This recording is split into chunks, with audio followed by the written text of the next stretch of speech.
To make their first game here at Camden Yards in 6 years a memorable one. Game 1 against the Baltimore Orioles, and the magic number to clinch a 7th consecutive division title sits at 1, with Arizona losing their first game in New York last night. Welcome inside. Joe Davis or Hershiser. Alana Rizzo joins us in a moment. And the Dodgers finally right on the brink of clinching a 7th consecutive division title. No matter when it happens, sooner or later, it's going to be sooner now. It's going to be very, very exciting. The fruits of victory, they are going to taste them, hopefully tonight. Behind Walker Buehler starts this series for the Dodgers on the mound against the Orioles. And we've got first pitch from Camden Yards with the Dodgers looking for the division clinch coming up on Sportsnet LA.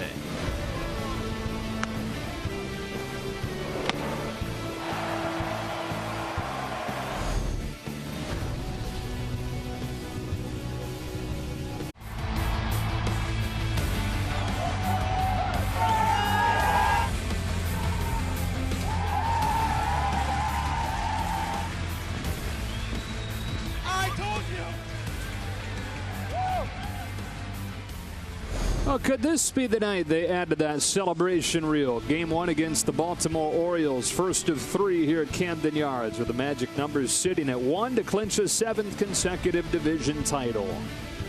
Let's go down to Alana Rizzo. All right, Joe, thanks very much. Justin Turner was thought to be in the Dodgers starting lineup today, but in fact, he was a late scratch. He's still dealing with a little bit of that ankle issue. It's wrapped up tightly. Dave Roberts said he is certainly able to come off the bench in a big moment if need be, but at this point with the calendar and the division lead, they don't want to push it with him. Edwin Rios has been recalled from AAA Oklahoma City after Dave said that nobody else was going to be coming up. The reason being Alex Verdugo has taken a setback as far as the rehab is concerned. Shut down from baseball activities at least 2 to 3 days, while Dave Roberts did not say the door was closed on Alex coming up here for the remainder of this regular season. He did acknowledge that the window is getting shorter.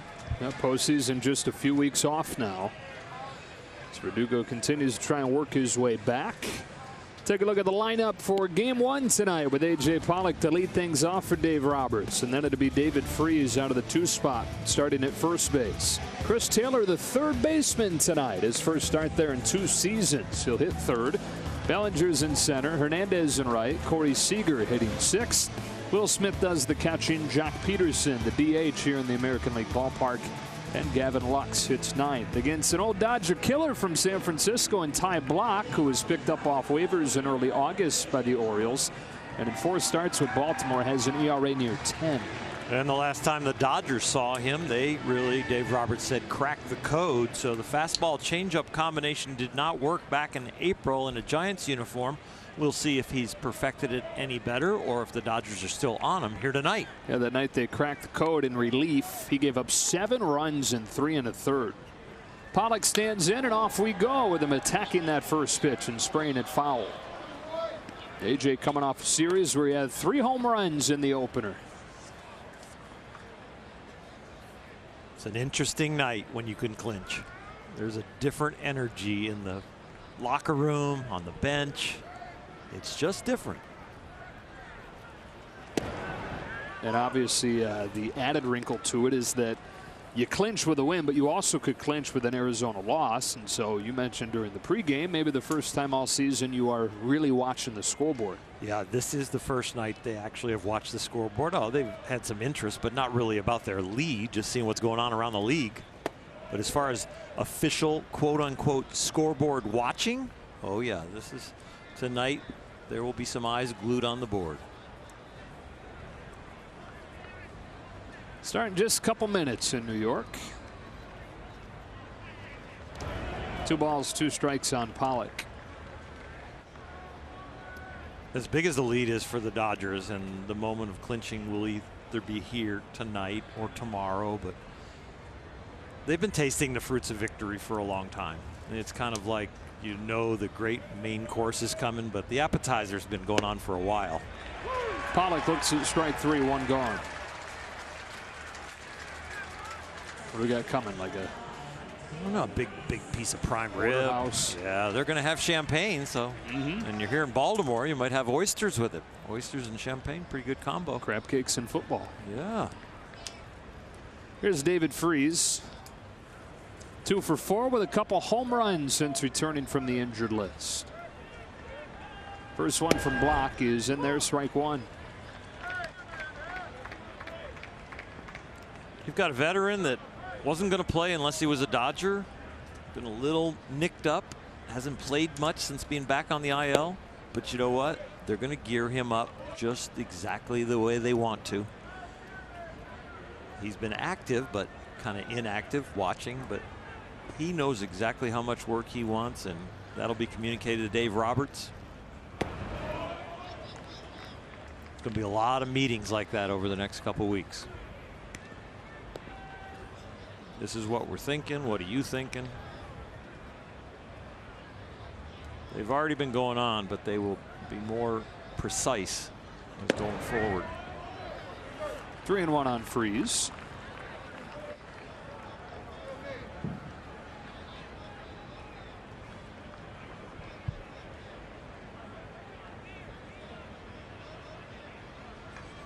Block turns and fires, and Freeze with a half-hearted swing and a miss, 3-2.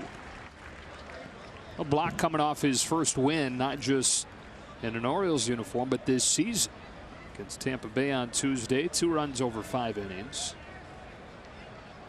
That's a payoff fly, and Freeze fouls it off. We'll do it again.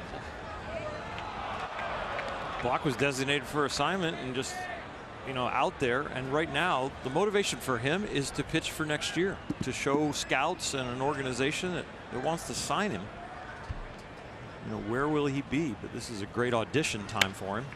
That's a fair ball down the line and a base hit for David Freeze, giving the Dodgers their first base runner tonight. Orioles defense brought to you by Keck Medicine of USC. Santander in left, Williams in center, and Stewart in right.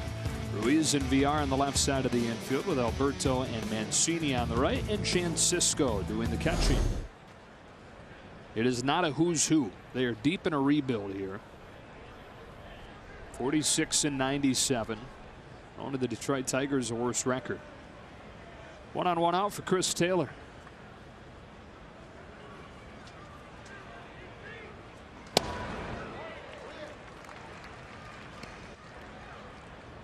Brandon Hyde, their manager. What an interesting question to have to ask yourself, right? You want a big league managing job, but do you want to go to a place where you know it's going to be a while before you have a chance to win? 0-2. And you got a chance to be one of the guys that they fire as they rebuild. Job security not really at its highest. I mean, every year managers become available, and they are also looking at the possibility of being the Orioles manager. But I bet you it's not only a great opportunity, but a great learning experience. That if this is the last place he manages, and he manages for a long time, God bless him. But if this is the last place he manages and he's waiting for the next managerial job, it'll be great experience to grow from. Came over from the Cubs. He was on Joe Madden's staff the last few years. Bench coach, first base coach. Longtime minor league coach and manager. Here's an 0-2, and Taylor watches a changeup miss, ball 1. Watching him give the signs over there, usually something managers don't do. Managers control the running game through usually their bench coach or maybe their infield coach. He's over there still coaching.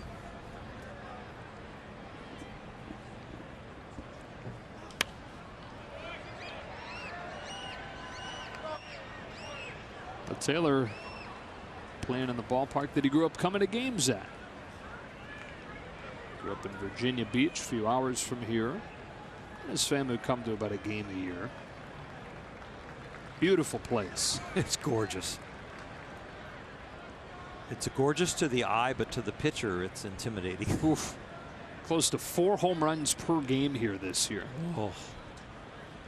The Orioles have given up more home runs than any staff in Major League history, and we still have a few weeks to go. Another 1-2 is down and away, and the count evens up 2-2 on Taylor.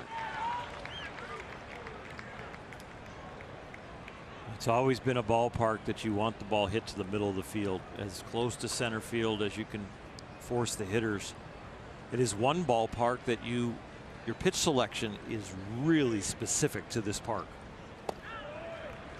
You know, some parks you wait and see which way the wind's blowing, or if it's a really fast infield, maybe you want a few more balls hit on in the air, or whatever way you're reading the park. But this park is always have them hit the ball to center field. The ball just travels down the lines. We have a little bit of help in right field with the 21-foot fence. But 7-foot fence on the other side is not a whole lot of fun. Other than they've made it 7 feet so that you could have some spectacular catches. The catches when you take your mom and dad out in the backyard and when you're 12 years old and say, hey, throw it just out of my reach. I want to jump for it. Taylor earns the walk on the 9th pitch. And they've got him at first and second with 1 out. This is the part where I will say that we might clinch if Arizona loses before this game's over. Because the innings can be long here. Yeah. So that game that the Diamondbacks are playing in New York, that's a pitcher's park with offenses that who knows how they're going to trigger there in New York in that place. So this game could go a little bit longer just because hitter's park to pitcher's park. Zach Gallen against Zach Wheeler in that game tonight. Here's Bellinger fouling it off, strike 1.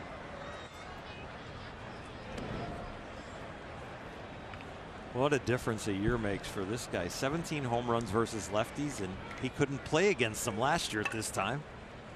The guy that's in the lineup and on second base was the guy that was acquired to take his left-handed at bats.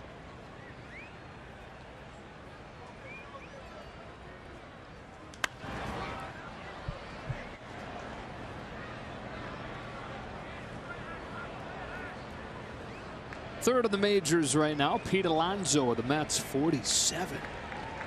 Mike Trout, 45. And when you look at the league leaders, we were talking Triple Crown for Cody a while ago. Now we're looking at, you know, is he going to win any of the different titles from RBIs to home runs to batting average? But in the top 10 in all of them and still the #1 MVP candidate. Yelich in that conversation. Ronald Acuna Jr. will be in the MVP conversation. So will Anthony Rendon. I saw an article today that, yeah, he's getting some votes as far as early polling.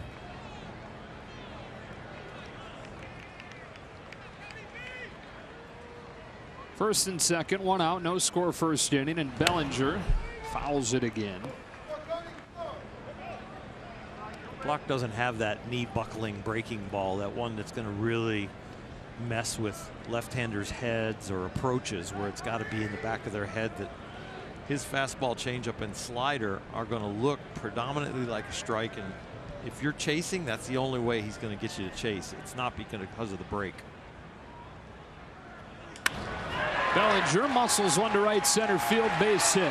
Read well by Freese. He'll come in to score. RBI single for Cody Bellinger. The Dodgers don't waste any time getting on the board against Block. Cody Bellinger with the full swing, but not the full exit velocity, so he gets jammed a little bit and pushes it out there. David Freese reading the contact sound. One little hesitation of a half step before he was off and running. That was well done by the veteran. We've seen outfielders get frozen on full swings from a Cody Bellinger, then it's not caught because they were thinking it's going to be over their head. They break back. David Freese broke the correct way. First and second for Hernandez. He's been slumping lately, 2 of his last 20. Although did have a hit off of the bench on Sunday.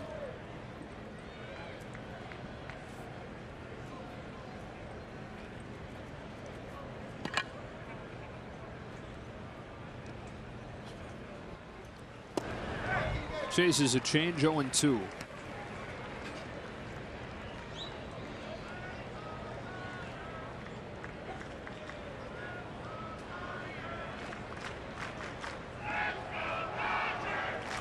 Block, 28 years old, out of Denver. Third major league season. The Dodgers knocked him around in his relief appearance earlier this year, but some dominant performances against him, some memorable performances against him. Opening day last year, Ty Blach was the surprise starter and delivered 5 shutout innings, beat Clayton Kershaw. He beat Clayton Kershaw for his first career major league win, 2016. Hernandez to left center field. Santander is there for out number 2.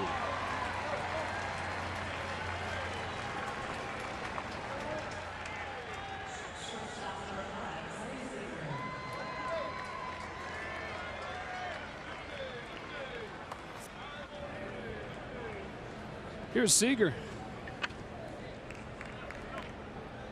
This is an interesting sequence from Seager on Sunday, where one swing he looks as bad as you're going to see a guy, with his bottom hand coming off of the bat, and in the very next swing hits a home run to center.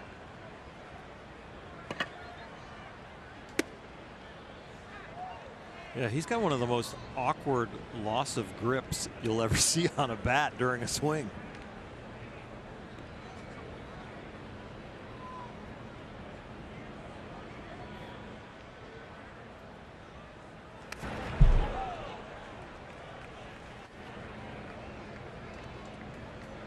Almost looks like a drill that a guy would do during batting practice or in the cage. Most people lose the top hand. I would say 99.9% lose the top hand. And then you get your one-handed finish. Right. And I always wonder if the reason he loses the bottom hand is because of the elbow surgery. Is there anything still there mentally that's not letting him free that up? I don't know. Or wanting to put pressure on that. I know the biggest part of rehab for me, whatever surgery it was, knee or shoulder, mental was as big as physical, maybe even bigger, especially when they told you you're now healthy. Just reprogramming your brain that that part of your body can go full out and you can let it go and not think about it. That was probably the biggest part of the end of the rehab. On a 3-1, he hits it down the left field line into the seats, 3-2. That's why some surgeries, pitchers come back, hitters come back. They say the first year you're back and you do well, you know, you're fine, you're healthy, you're out there. But after the first year, that second and third year, the player or the pitcher will tell you, you know, that first year was just kind of coming back and getting the feeling. Really, I know I was playing, I know I had some good games and did well, but it's completely different now that I'm a year and a half away from it. Driven well, right center field. Corey Seager's second 3-run home run in as many games. And the Dodgers with a 4 spot here in the first.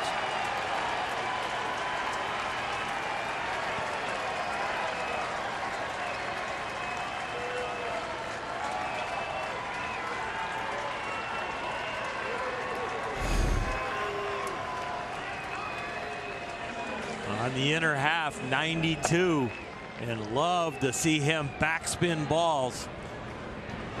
Home run the other night was to center field after kind of flaring it to left a few at bats. That one he drove. Seager's 15th, and now Will Smith with a top spinning line drive base hit into center.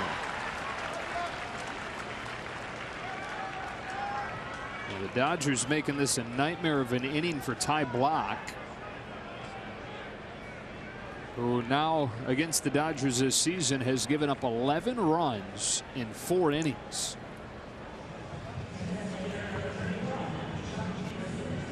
Dave Roberts wasn't kidding when he said they cracked the code against him earlier.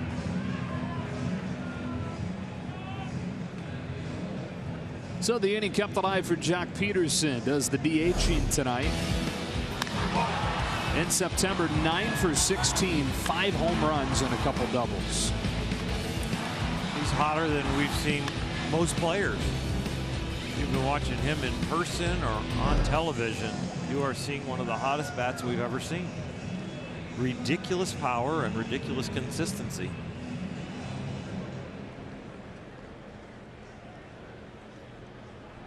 You know it's not going well. Bullpen stirring in the first inning. 38 pitches, 4 runs, 2 outs. Bad. Oh, man. This park is not forgiving, and either is this lineup he's facing. Punch through the shift, base hit for Peterson against a left-handed pitcher. On his way to second, here's the throw, not in time. Peterson with a hustle double. Making his first start truly against the left-handed pitcher since early June. There was one sprinkled in there against the Blue Jays, but it was a left-handed opener. It wasn't a full swing either. Through this hot streak, we've been watching him shorten up, hit home runs, and this one actually looked like he tried to bring the hands first and kind of push it to that side to beat the shift. Well done all the way around. Forcing the defense to hustle and be accurate. They weren't accurate with the throw. He makes his double. They've batted around in this inning against Ty Block. Here's Gavin Lux.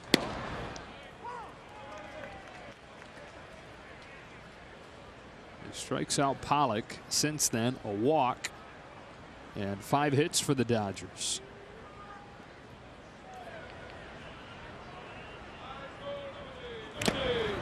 And that's the other thing about the American League. There's no pitching to get to the pitcher spot in the ninth hole to get out of the inning when you're having a rough one. It's a circular lineup.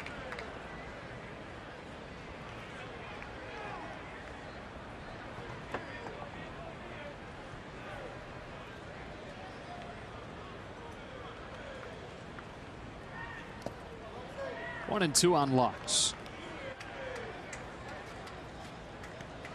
Gavin 2 for his first 2. His major league debut last week. 1 of 18 since.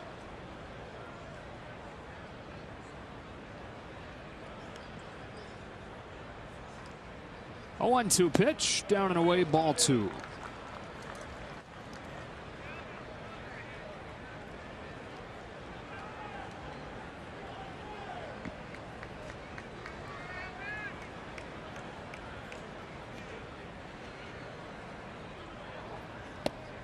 Take strike 3 down the middle, and that's that for the Dodgers in the first, but they get 4.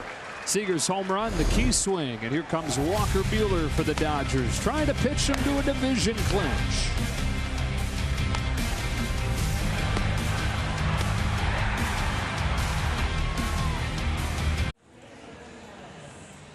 Beautiful night here in Baltimore. Temperature in the low 80s, and the Dodgers off to a great start, leading 4-0 before the Orioles come to bat with this lineup. Jonathan Villar to lead things off. Then Trey Mancini hitting second, starting at first base. Anthony Santander will hit third and left. Nunez, Rios, Ruiz, and Alberto to the heart of the lineup with Williams in center, Stewart in right, and Cisco doing the catching. Walker Buehler got knocked around his last time, but so many times this season we've seen him follow his worst starts with some of his best. His first one to VR is a strike. It's a really bad combination for the Orioles right now. They've never seen him. He's really, really good, and he's coming off a bad outing. That is not a good equation. Oh, yeah, and then they spotted him 4 runs in the top of the first. Gave up 6 runs in 5 innings Monday against the Rockies, and they gave him a little bit of a added rest, pushed him back a couple days. It's been boom or bust for him lately. Last 8 starts, 0 or 1 run in 5 of them, 5 or more in the other 3.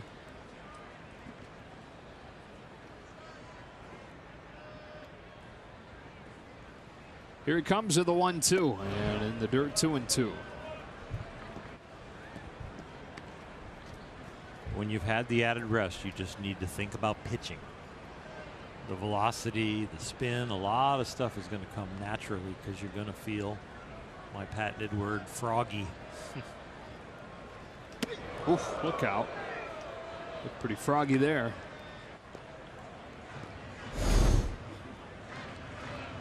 When you're very strong or rested, You have a tendency to want to throw, not pitch, and so you just got to stay within your mechanics and keep it together with all that extra energy. Gets him with a fastball. One away here in the first inning, and we go to Alana. Joe, some extra rest for Walker Buehler and certainly some extra rest for Hyunjin Ryu, who also threw a bullpen session today, which is very rare for Hyunjin to actually throw bullpen sessions. Dave Roberts would not commit as to whether or not he was actually going to pitch in the upcoming series in New York. He said he's close, but he wouldn't commit to actually who's going on Saturday or Sunday of that series. It looks like it's going to be Clayton Kershaw for sure on Friday. Of course, tomorrow will be Ross Stripling, and then on Thursday it's going to be Rich Hill activated off the IL. Trey Mancini stands in, looks at a fastball that knifes its way into the zone. Strike one. Be great to have Rich Hill back.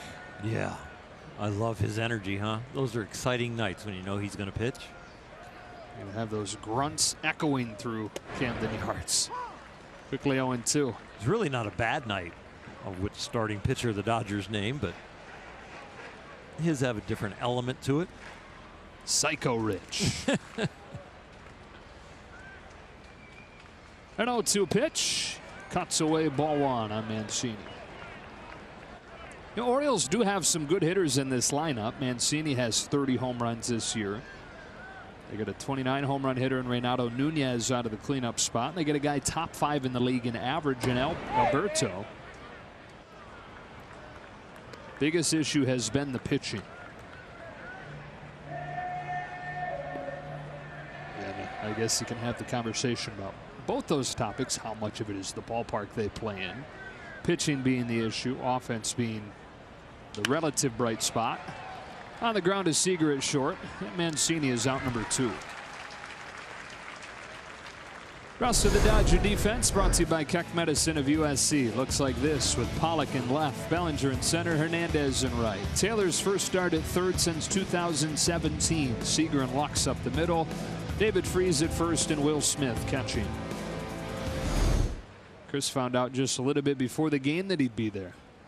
He said that it's completely different, obviously. He just tries to treat it more like an athlete as opposed to a fundamental fielder, because you don't have enough time to really size it up and use those fundamentals. 0-1 on Santander.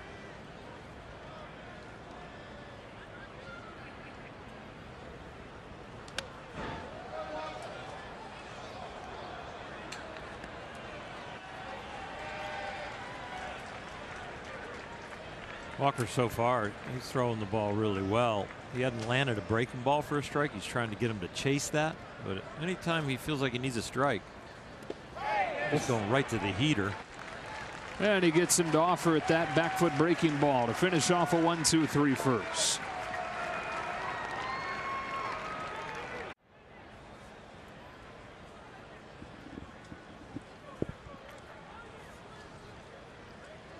First trip to Baltimore for the Dodgers since 2013. They get 4 runs in the first inning. They bat around against Ty Blach and have A.J. Pollock starting the second. Ball one.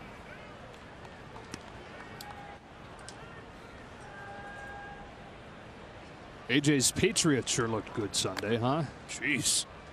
They're unstoppable. Not even fair. Poke down the line to right, and that will drop foul. 1-1.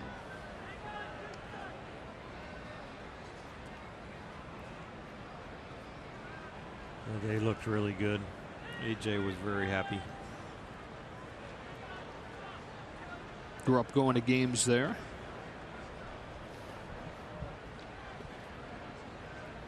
Most people either love him or hate him. Mm-hmm. Yeah, they're one of those teams where there's divisive team. Doesn't that usually happen with the best teams, though?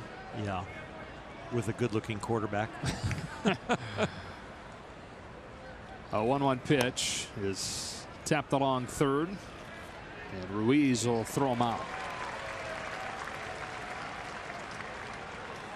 The MLB Ballpark app will complete your next visit to Dodger Stadium. Buy and manage game tickets, redeem special check-in offers, access exclusive content, and much more. Download the MLB Ballpark app today. David Freese got things going for the Dodgers in that 4-run first inning with a single.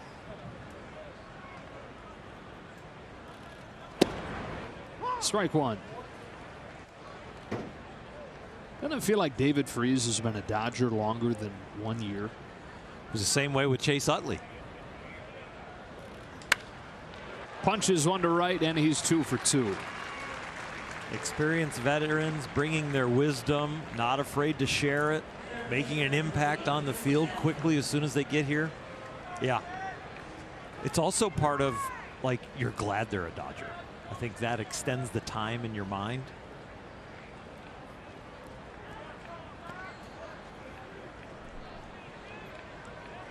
One on one out for Taylor.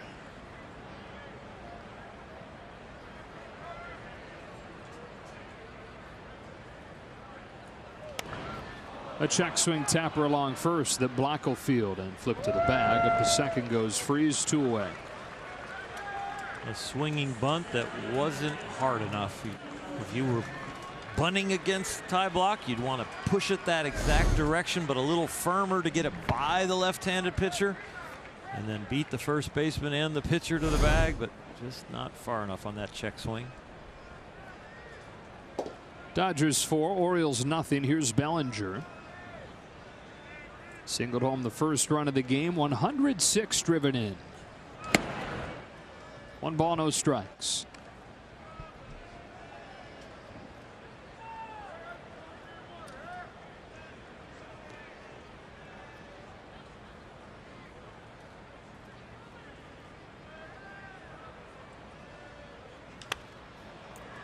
Popped up. Left side of the infield, Ruiz. And Block follows the 4-run first with a scoreless second. Performance spotlight. Longest streaks of division titles. Dodgers sitting 3rd, with the Braves winning those 14 consecutive East Division titles, 91 through 05. The Yankees had 9 in a row. Dodgers looking for their 7th consecutive West Division title. Ball 1 from Buehler to Renato Nunez, leading off this second.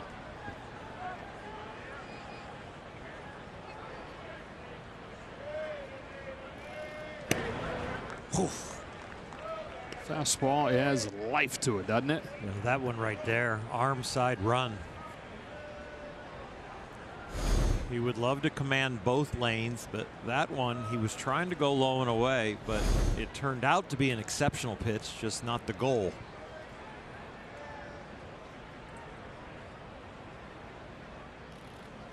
He's got 3 Ks, or beg your pardon, he's got 2 Ks.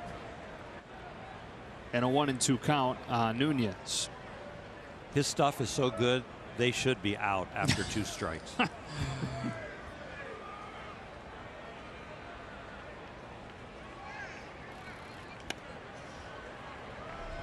So he threw him a fastball that was intending to go away that ended up and in, an excellent pitch. Then the next pitch, they said, all right, if you can do that, let's go back in there. And he threw it low and away. So Will Smith has got to figure out, okay, what's the data say and what's the pattern of Buehler right now? How do I get him there? Coming back in with a 1-2, and it's popped up. To the screen goes Smith, but it's out of play. He is throwing a lot of strikes. He's just not throwing them to the halves of the plate that he wants yet. If he continues to look this dominant with the stuff and then finds the range, as Rick Honeycutt says, the lanes, to get him in each lane, could be an interesting night. I like where your head's at. It's early, but I like what I'm seeing on the mound. 2-2 on Nunez. First thing I look at when a guy has this stuff is the pitch count. It's like the only thing that can get him out of the game.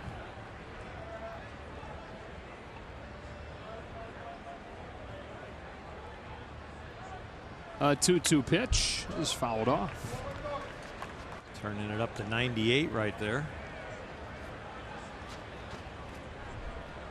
It's one thing that does happen when you get a little extra rest. It takes you a while to really stretch out. That ballistic stretch. You feel strong, but sometimes you're kind of strong and slightly tight. Line drive right field. Hernandez for out number 1.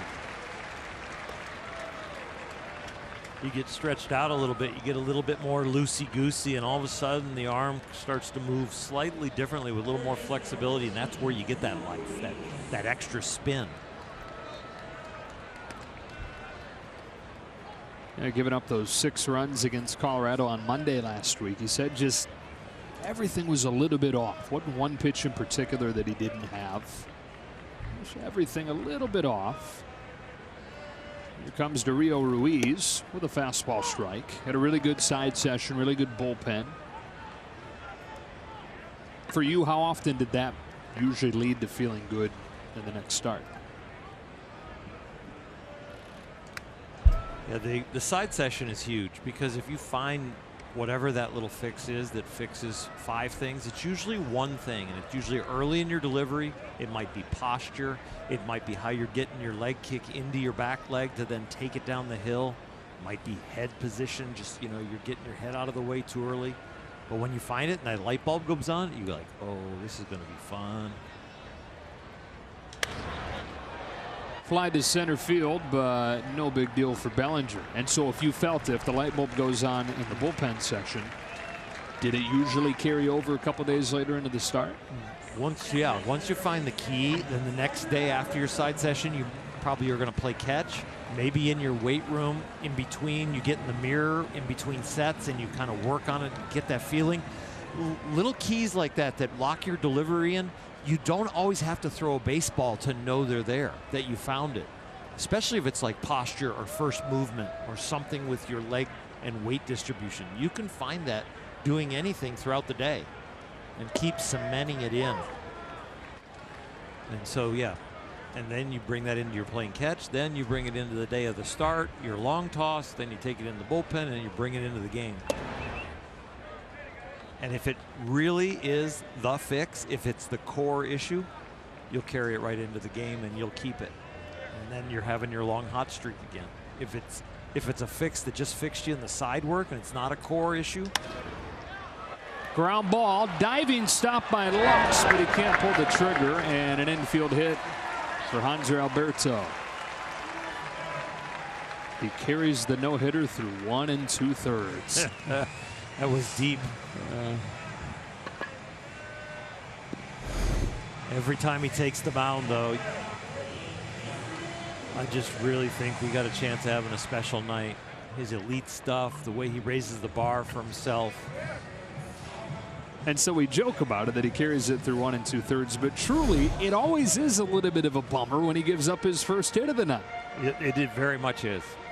I mean, other guys, you probably get excited about it in the 5th or 6th. But with Walker, when you see certain stuff, he gives up a second hit. Mason Williams to left, 2 on, 2 out. You just know what a challenge he is to the hitters.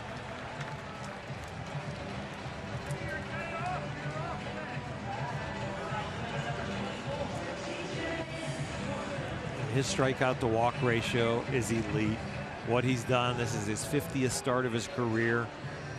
The ERA, an all-star, the win total, all of it is just magnificent, and he's only going to get better.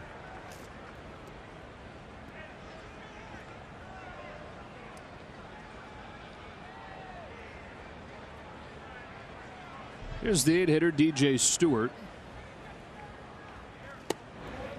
Yeah, the Dodgers took Walker Buehler 24th overall in the 2015 draft. Pick before, or 24th overall, the pick after was the man that he's facing here, DJ Stewart.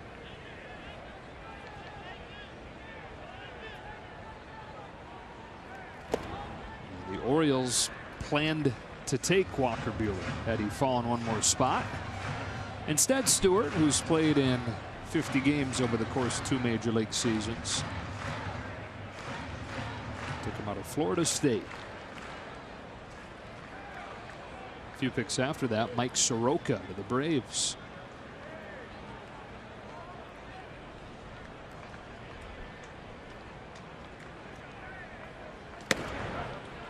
Two and 1.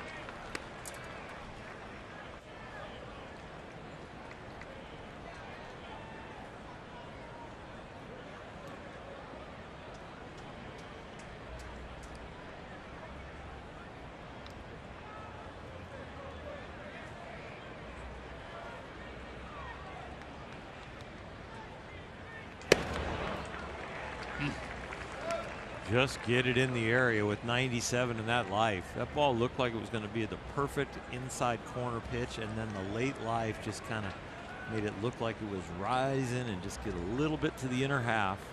Just beat him to the spot.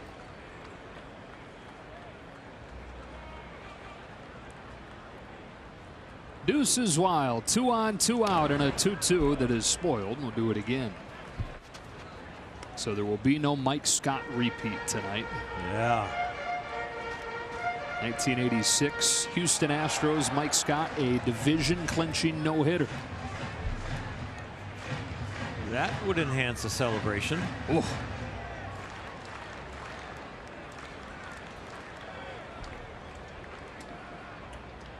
think they should go back to the fastball in. He was almost on that curveball at 83. How can he be on 97? 2-2. They did go back to the fastball. He's doing a nice job. Nice job battling him right here. Fight off that inside fastball, fight off the curveball.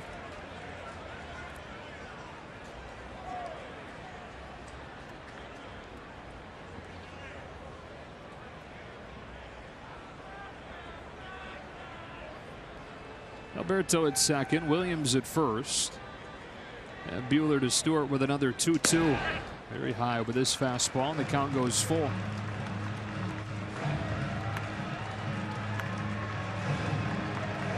When you throw a curveball, a good one, and then you go to try and put somebody away with the next curveball and you overthrow it, you try and throw too good a one, you hang it. That last fastball, that was a hanging fastball. He got him on the fastball in and he fouled it off, and so Walker's like, I'm going to put a little extra on this one. I'm going to throw this one a little harder, and he hung it, and it's just a ball out of hand. There they go. Here it comes. That one is in there at 99 to get Stewart looking. 3 Ks for Buehler through 2. And the Dodgers have a 4-0 lead. Up 4-0 as we go to the 3rd inning here in Baltimore. And Kike Hernandez leads things off, taking strike 1 from Ty Blach.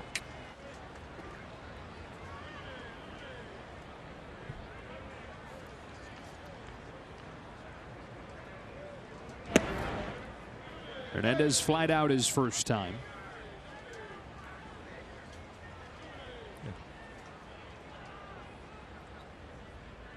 Blach delivers 1-1. Hernandez lines the ball to left center field. That's a base hit to open the 3rd.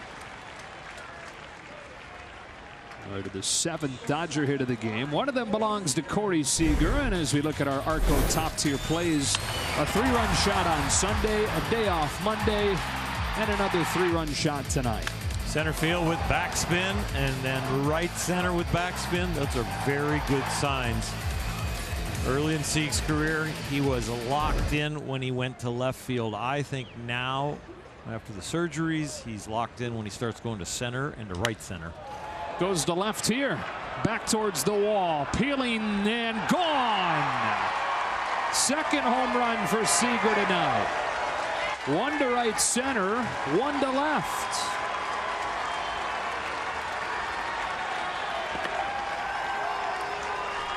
Okay, when he uses the whole field, he's hot. Well, that one had some side spin, but here in Baltimore, short porch, 333 down the line, and the fence kind of angles in. This would be caught at Dodger Stadium. A lot of the National League West parks that are pitchers parks, San Diego, San Francisco, but here it's a dinger. 2 home runs and 5 driven in for Seager over the first 3 innings of this game. He's doing his best Jock Peterson imitation.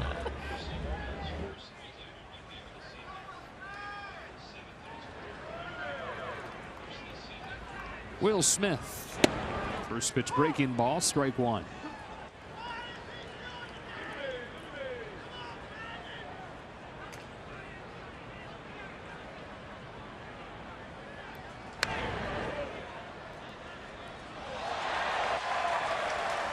The Dodgers have been the #1 offensive team in the National League much of the season.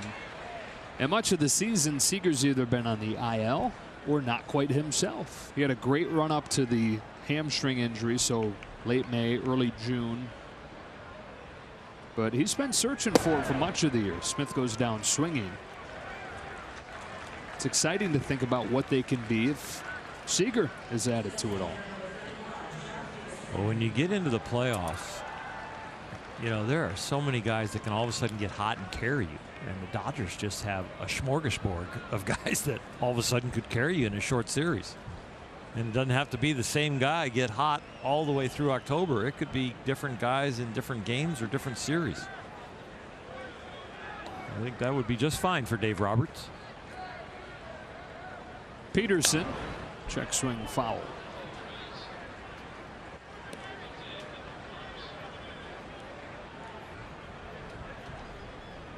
.44 and 8. That's a turnaround. The 2 spot here, only 8 pitches. He tried to rescue the outing in the second, but here in the third, the damage continues. Mentioned Seager doing his best Jock impersonation in terms of condensing these home runs into a few at-bats. That's Seager's third in his last 4. Jock had 5 in a 6 at-bat stretch.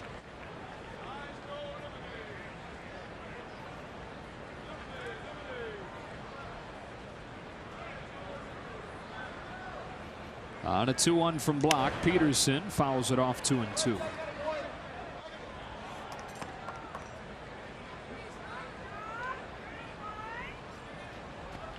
You got a whole bunch of Dodger friends that you want to put into a pool for the postseason. You could do a little pick your tandem.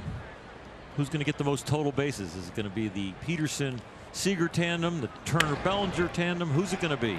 Little jam shot that gets over a leaping VR. And Peterson against a lefty 2 for 2 tonight. Changing that left-on-left batting average. 209 coming in, limited duty. Order him a case of handles on that, or was that off the end? Jock doesn't care. It's a hit. Pitching change is a pitching change in the 3rd inning. Dodgers at least 6 runs on 9 hits over 2 1/3 against Ty Block.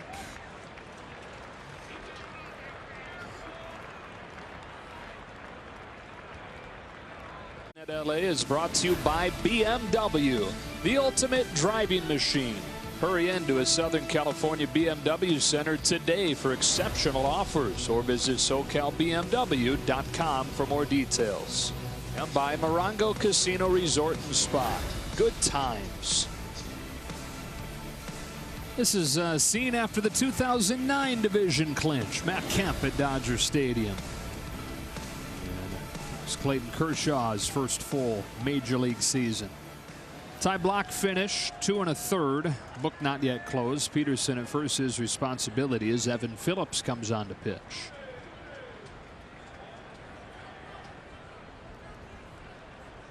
One on, one out for Lux. Strike 1. We mentioned Jock Peterson 2 for 2 against the lefty tonight. Goes back even a little bit farther. He's now 4 for his last 5 against left-handed pitching. And Dave Roberts said it before the game today. There are going to be situations in October where you need him to come up with a hit against a left-handed pitcher. As aggressively as games are managed from a bullpen perspective these days, you know that managers aren't going to be shy to go lefty-lefty on Peterson early in a game in a key spot. And Dave Roberts would like to at least have enough confidence in his ability against a lefty there to live with an at-bat or 2 and not have to remove him. If the opposing team throws a right-handed starter and a key situation comes up in the 4th inning where they bring in a lefty to face Jock and the game's still in balance, and you don't want to pinch hit for him because most of their bullpen, their closing pieces, are right-handed, and you want Jock's bat at the tail end of the game. So yeah, that middling at bat might be a key. Lux with a base hit to left center, snapping an 0 for 14 slide. Moving Peterson to second, greeting Phillips rudely. The Dodgers have 10 hits over the first 2 1/3.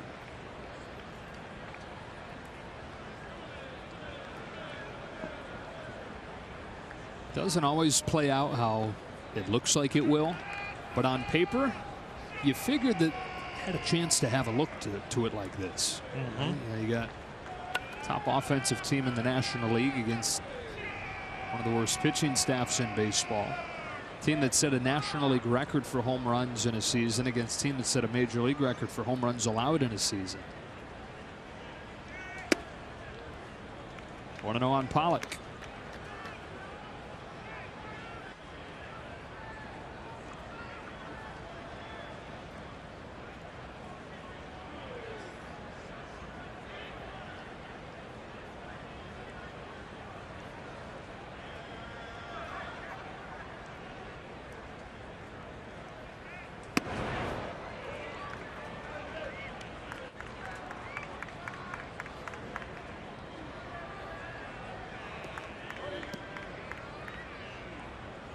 Pollock, the only guy in the lineup tonight yet to reach.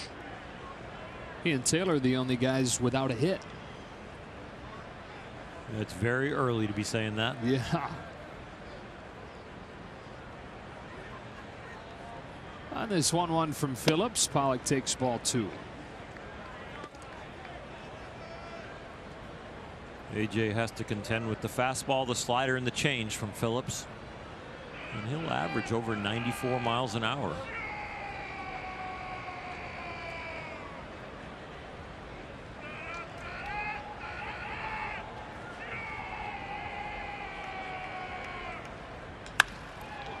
Bounce to short. VR to Alberto. Whips it to first for a double play.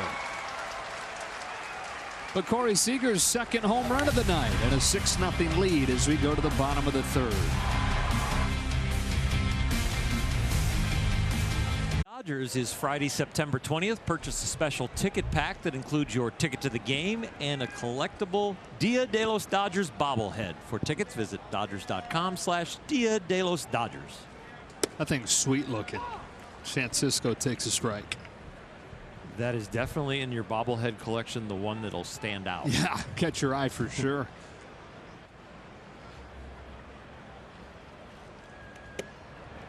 Breaking ball ends in there, 0-2. What was the Star Wars one? Was that Kenley? Yes. I think it was. Yeah, that one will stand out. Well, yeah, the Kenley Calrissian. Yes. Some of those ones that are off topic a little bit from just the normal pose of a pitcher pitching or a hitter hitting. One away here in the 3rd as Cisco strikes out. Yeah, you had the Hyun Solo. Yeah.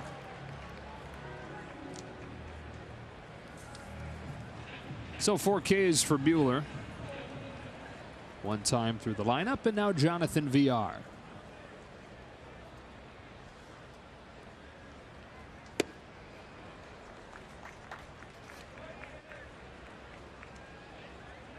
Been a lot of overmatched looking swings at his fastball. Yeah, it's just it's a special fastball tonight, and he's very confident to throw it near the middle of the plate. In some ways, that's 94 mile an hour cutter. I mean, visually, just to pick up 94 miles an hour, and then visually to pick up the fact that that's a cutter compared to a 4-seamer.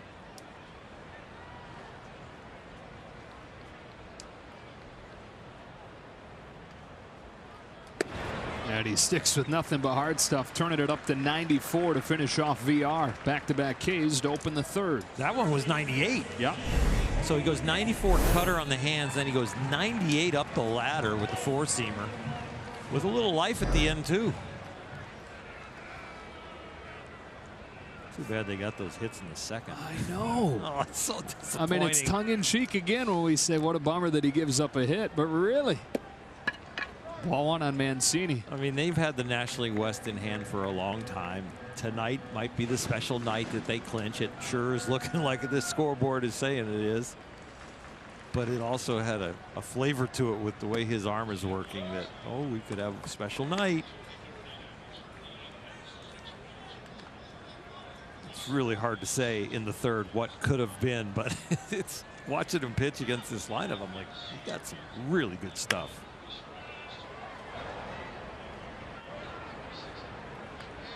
Clayton Kershaw has said before about Walker Buehler, you can't teach his talent. And so it just becomes a matter of doing it every 5th day for a full season and then for multiple seasons, and then for a career. And we are, for the first time, seeing him do it for a full Major League season here in 2019. Pretty close to a full season last year, but he still missed a little more than a month with injury issues. You know what it tells you about a young man and his abilities when you pitch game 163.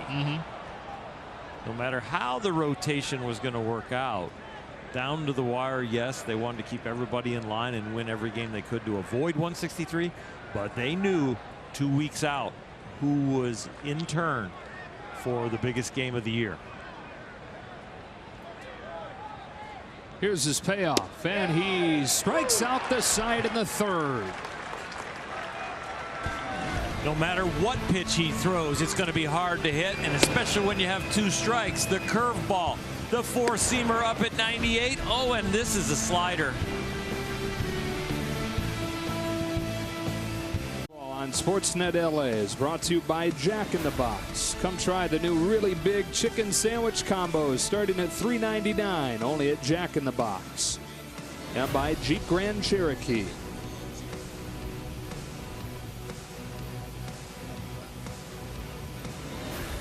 David Freese looking at strike one from Evan Phillips. That was a shot of Clayton Kershaw after the 2015 clinch, which came on a complete game shutout from him in San Francisco.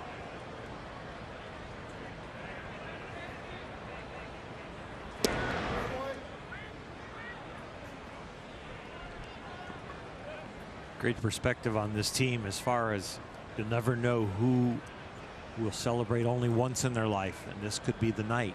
And to take it seriously and to be really happy and celebrate this, not put it in perspective of 7 in a row and like, hey, we should be really calm and, you know, this is not the ultimate goal. I love the way Clayton thinks about it, the way Dave Roberts thinks about it, that they want to celebrate these successes.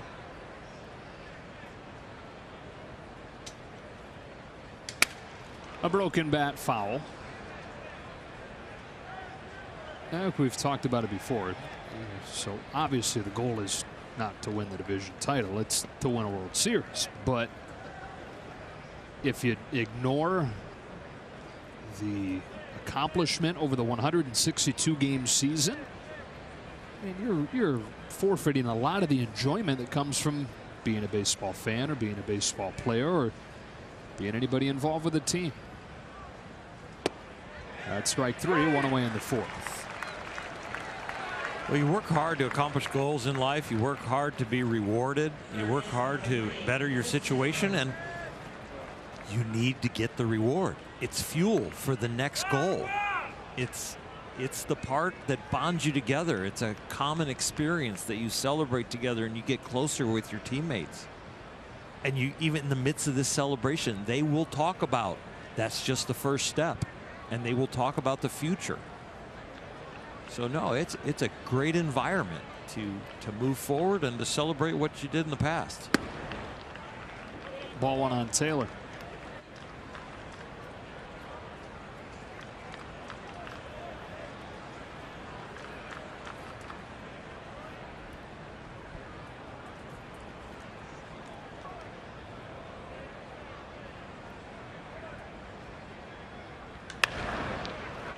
Just foul. Mentioned Chris Taylor grew up an Orioles fan coming to games here. His first Halloween costume as a kid was Cal Ripken Jr.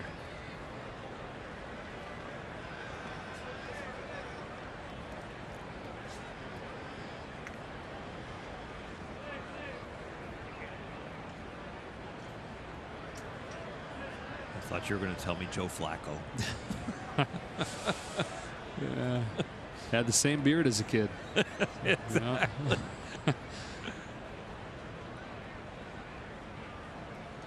Chris said he gets more often strangers that'll come up to him and say, anybody ever tell you look just like Joe Flacco? He gets that more than he gets strangers that come up to him and say, are you Chris Taylor? That's true. I can see that. They got no idea this guy's a professional athlete. Former NLCS MVP. No, he's just a dude that looks a lot like the quarterback. That one got a piece of him, and he's aboard with 1 out.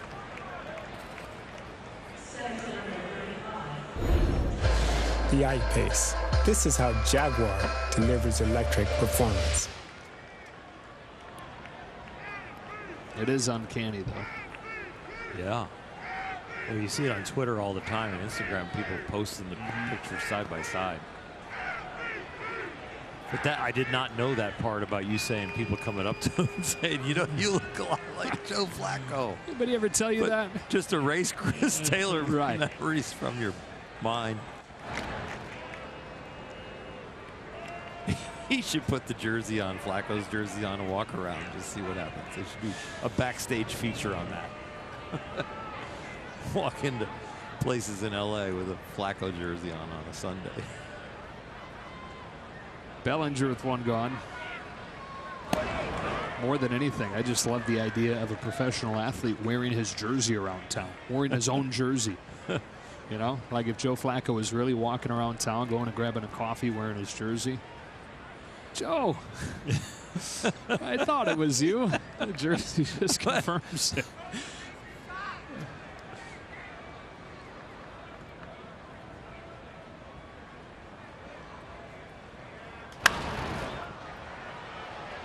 Popped up in foul ground. Ruiz to the netting. Nice play by Rio Ruiz. That's a good catch, and maybe got a little bit hurt there.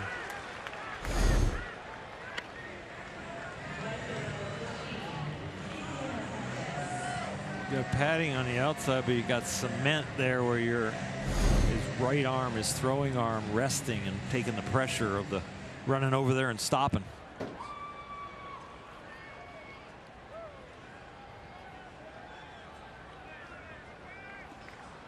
Ruiz, LA guys from La Puente. Making a nice play to get Bellinger. 2 gone here in the 4th, and Hernandez comes up, takes ball 1.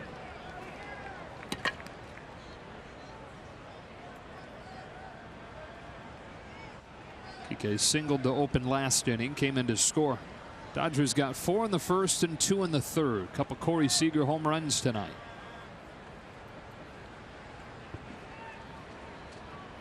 On a 1-0 from Phillips, taken high, ball 2. I like the fact that Kike got a hit with the low effort swing, with the calm swing, because I think he was on the edge of needing a little encouragement, getting some results. Before, sometimes we've seen him revert back to really trying, and it takes him out of his mechanics. Keeps you believing in the process when you get some results, instead of having to have patience and is this really going to work?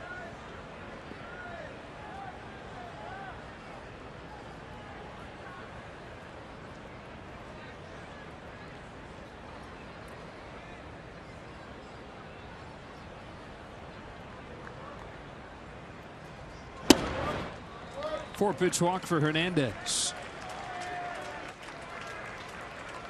Inning kept alive for Seager, who's homered in both of his at-bats tonight. And here they are on StatCast AI, powered by AWS. I got to believe the one to center field here, right center, is farther. 419, 101. One in the 3rd inning. A little bit more side spin to left. See what StatCast tells us on this one. Yeah, 354. So I'm not going to do the quick math and be embarrassed, but the second one was shorter. Yeah. 2 on, 2 out, and he takes ball 1 and a changeup. Almost the same exit velocity, but that side spinning action you're talking about. Keeping the distance from being what it was on the first.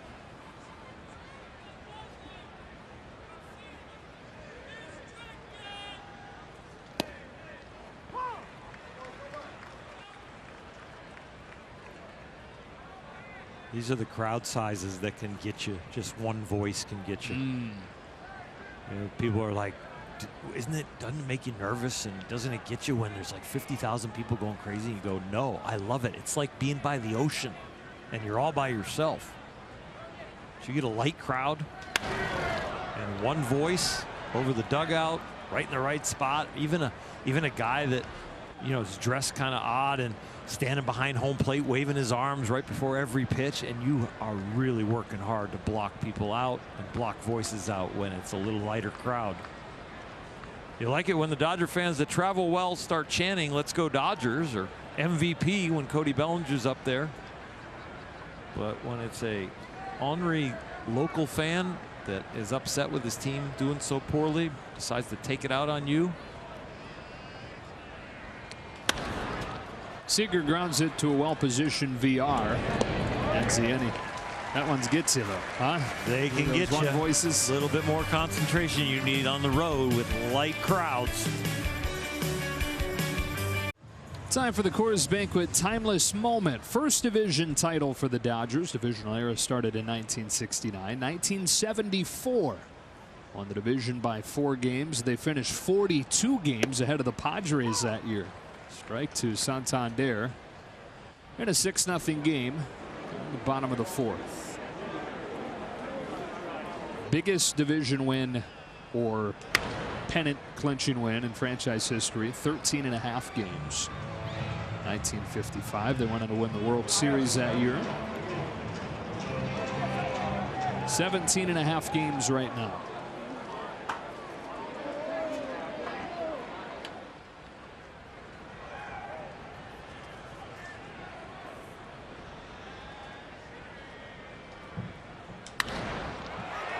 Lifted to deep right field, sending Hernandez back with plenty of room.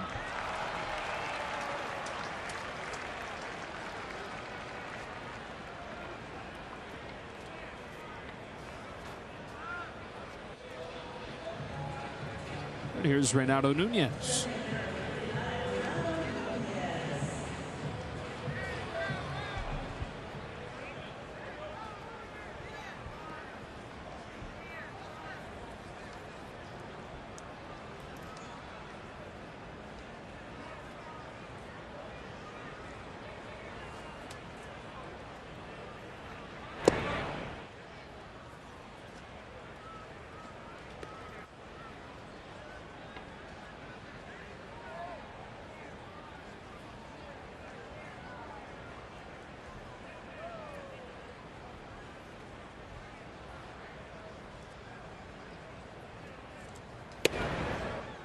One.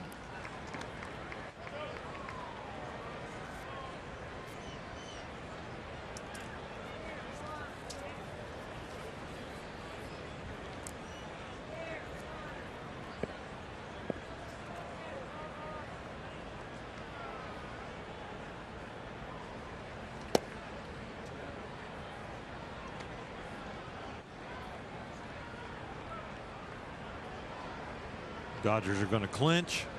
Celebration tonight. Walker Buehler, still some individual goals to get ready for the postseason, but also where he is in wins in the league. This could be his 13th W of the year. That would put him 5th in the league. His ERA dropped out of the top 10 through this rough spurt, especially that last start, but right now the ERA is at 3.21. That ties him for 10th. Move back into the top 10 in ERA in the league. He's got a few things he could do over here in September for the big dance. I'm sure he'd love to get his ERA under 3. I'm sure he'd love to maybe win 15 games, win the next 3 starts in a row.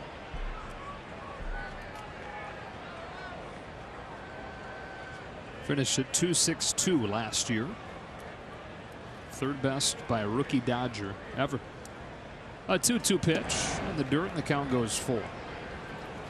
He's tied for the National League lead in win percentage at .800, being 12-3.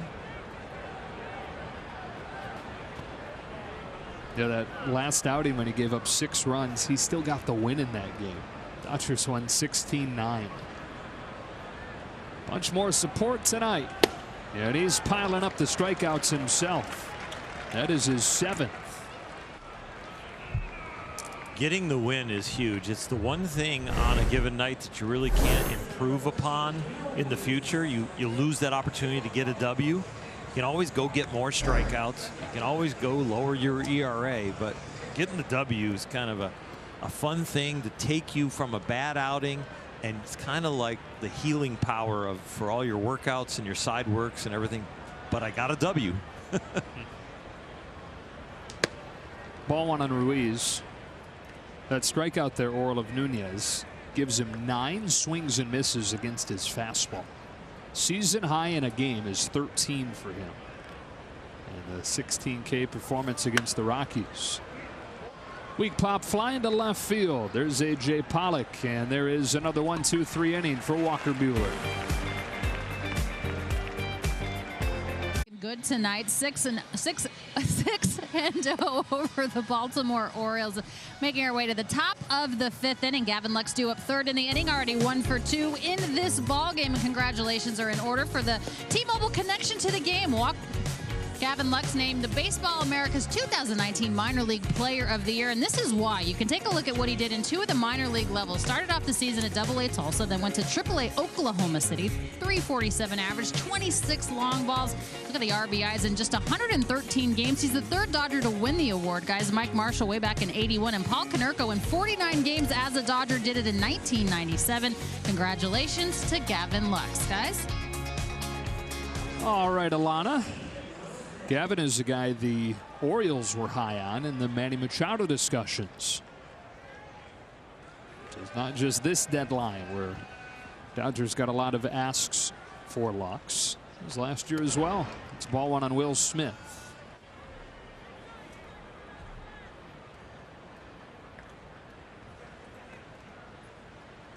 Third pitcher of the game for the Orioles already. This is Tanner Scott, and his 1-0 pitch is low.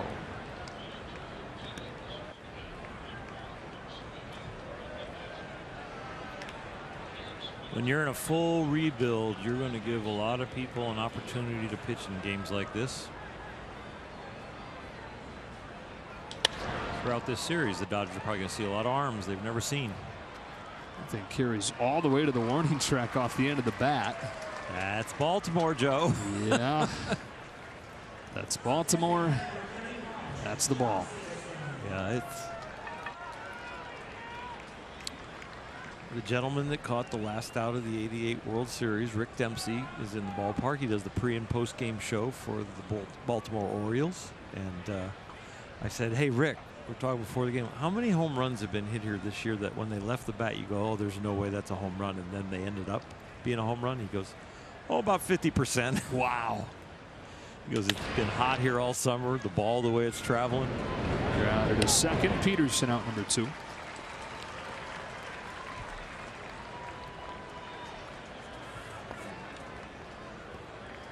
And here is the minor league player of the year, Gavin Lux.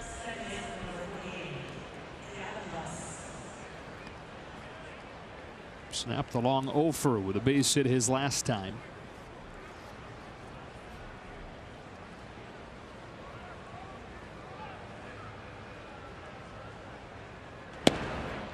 We talked about it during the homestand, but the rumors got so loud and frequent that he deleted his social media leading up to the deadline. Hits this ball to deep right center field, way back towards the wall. It is the first career home run for Gavin Lux.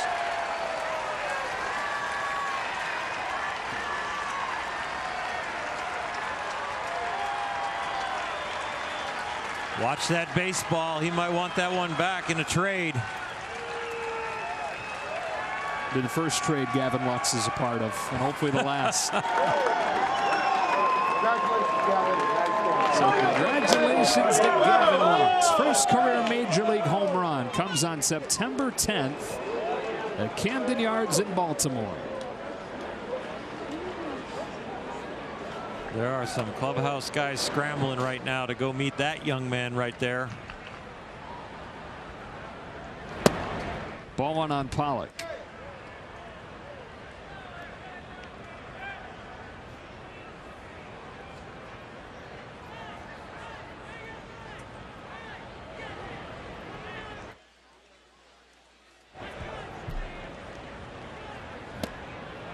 Lux, who hit 26 of them between AA and AAA this season, hits his first at the major league level.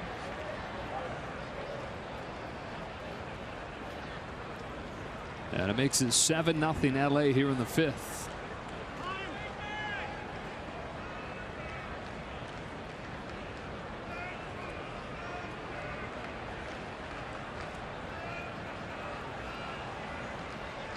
One to Pollock.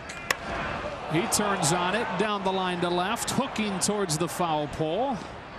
I think had nasty hooking action to it. We look back at Lux's homer. Right about there, he knows it's gone. And why not enjoy it? You hit it to right field, and as you run towards first base in your trot, you get to watch the whole flight of the ball. They sent Will Ireton.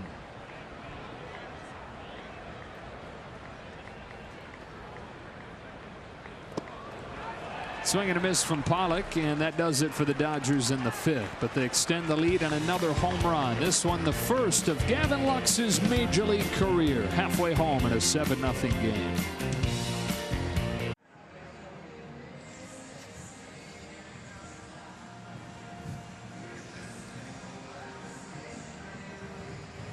Seven runs on 11 hits. 6 of the 7 runs coming off home runs for the Dodgers tonight. 2 from Seager, 1 from Lux. Walker Buehler, meanwhile, has been carving through this Orioles lineup. Give a back-to-back hits to the 2 guys that'll face off with to begin this 5th. That was back in the 2nd, Alberto and Williams. Otherwise, he's been perfect.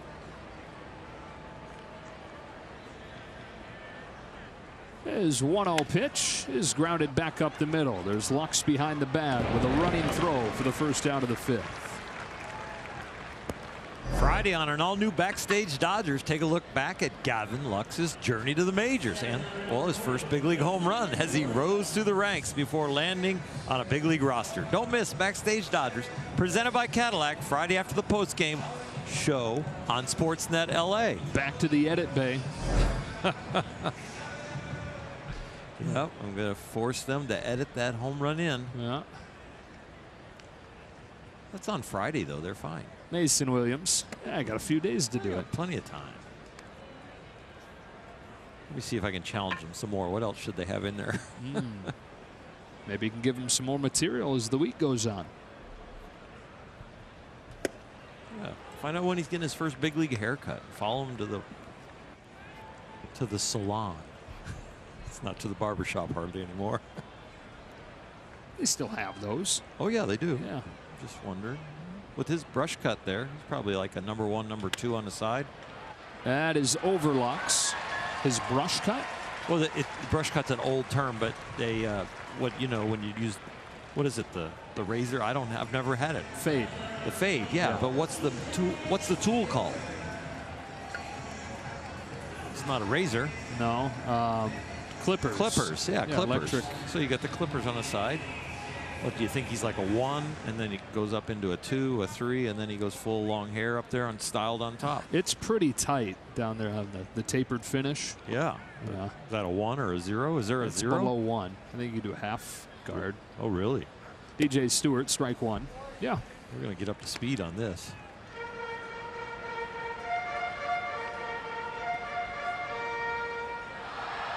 So that beard, I'd say, is like a, not that one, but the one at the plate.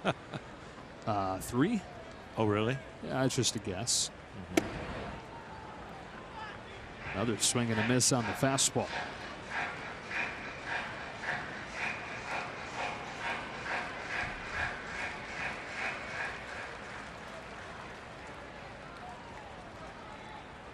You're all scissor cut, right?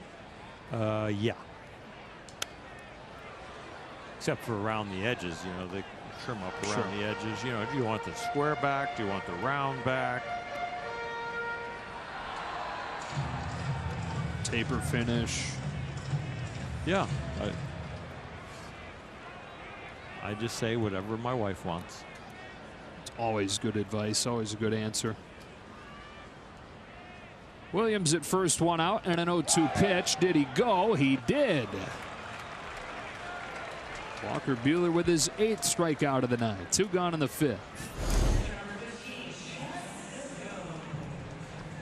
Oh, yeah. You can see in that check swing where the check swing would have been a good one, and then you can see why it was called a strike.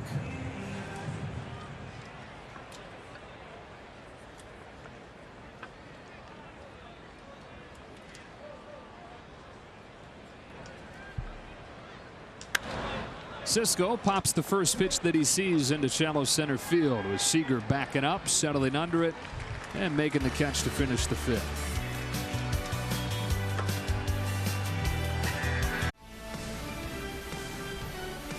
Dodgers baseball on Sportsnet LA is brought to you by Ram Trucks, Motor Trend's 2019 Truck of the Year.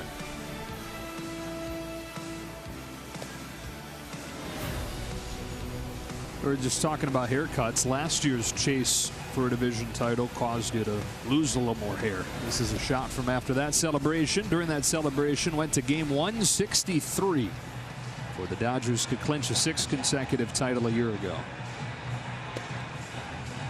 Brandon Klein, the 4th Orioles pitcher of the game, with the Dodgers in front 7-0 onto the 6th inning.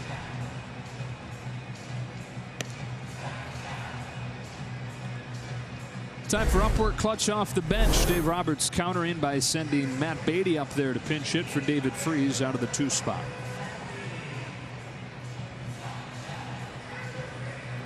Dave Roberts has talked about, starting about a week ago, about it's all about matchups now, making and putting people in position that they need to be comfortable in for matchups, not only to see if they're going to succeed in them and they'll be on the postseason roster, but the guys that are probably for sure going to be on the postseason roster, and just getting them used to the situations. Strike 1 on Beatty, and for whatever our opinions are worth, we sit here and talk about Matt Beatty, you know, as the afternoon goes on and we get ready for the game, and we're saying to ourselves, how can you not find a way to have him on the postseason roster? Exactly. It's a pop up left side of the infield, and Beatty the first out of the 6th. Front office doesn't want us to talk about it right now, so that's why Beatty swung at the next pitch. We didn't want to get it. We don't want to dig too deep into it and get things stirred up. But boy, the way he swings the bat, the way he can come off the bench and pinch hit, the way when he starts, the quality at bat after quality at bat, it's just like, who do you know, how can you leave him off? I think it's easy to come up with a way where he doesn't make it, you know, if you're just crunching numbers and filling out a roster. Right. But it's not easy to then fathom not having him. Right. If that makes sense. Oh. Here's Taylor with 1 out, ball 1. You know, if you just made lists of like, who do I want up when, I think he's like in the top 5 or 6 Dodgers. Crucial situation late, in my mind. I'd like him up there. Taylor lashes a ball to left center field that will bounce over the wall on a ground rule double for Chris. But that list could be altered at any time. Just give it 1 week of at-bats for the whole roster, and all of a sudden you go, how can that guy not be left off? How can that guy not be left off? So it's just really going to be a good problem to have. And guys are going to want to be hot the last week of the season going into decision time. Dave Roberts again asked the question today. Was asked the question today, how do you keep your guys motivated, especially once the division is clinched? It's a ball on Bellinger, and he said the carrot is the postseason roster. There are very few guys who have no doubt a roster spot. That's what I love about Dave Roberts. He doesn't dance around things. Let's just put it right out there. You know, the guys know. I know. You need to hear me say it. And he does.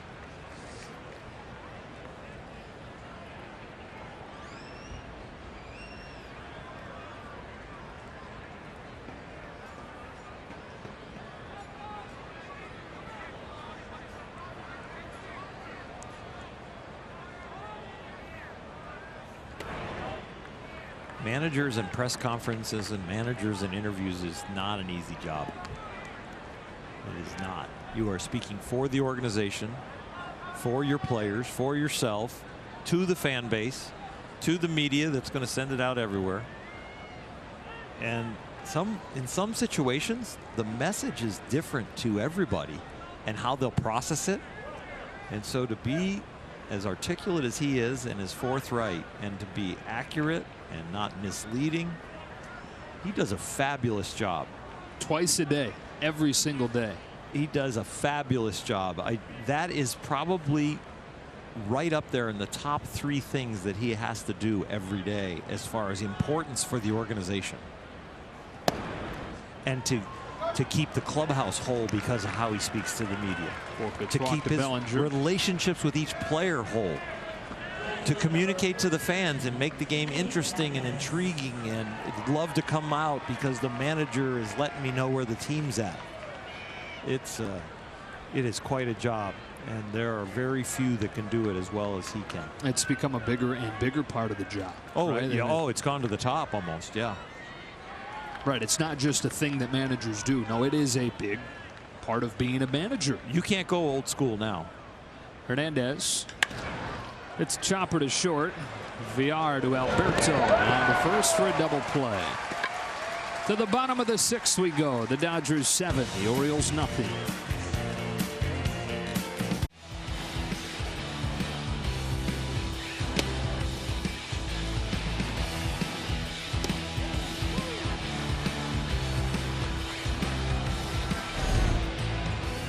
This is kind of what the expectation has become in the starts immediately following the clunkers from Walker. It sure is. You know, it happens to everybody. It's not a flaw in his personality. I mean, when something negative happens to you and you're a little lost, don't you concentrate a little bit more and want to fix it in a hurry? Well, guess what? He's got the tools and the brain to do it. Top of the order here, Jonathan Villar chops the first pitch off Buehler. Lux with a bare hand, won't try it. Infield single to open the 6th.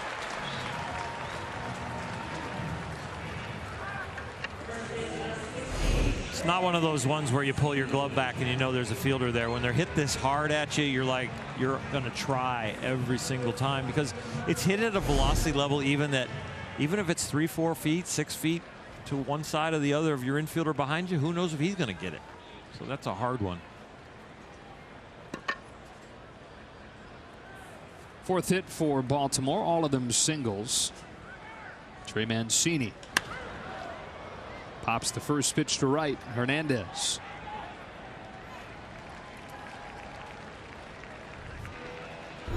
"98 Degrees, performing live September 20th, Morongo.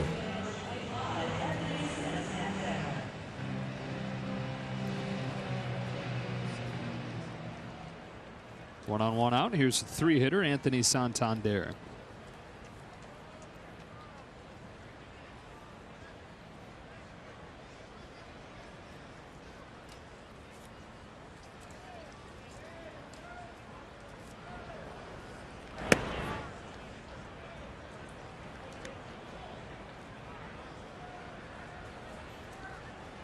Talked about Walker being a smart guy. He had a 4.3 GPA in high school. I was just trying to get to a 3, and he's got a 4.3. When did they make it so you could go over 4? Is it like AP courses? Yeah, I guess. I was never asked to take one. 101. Yeah, I guess you can go above. 30 on his ACT. National Honor Society, student council officer. And if not baseball, he was thinking of a career in politics. So officially, he is a baseball nerd.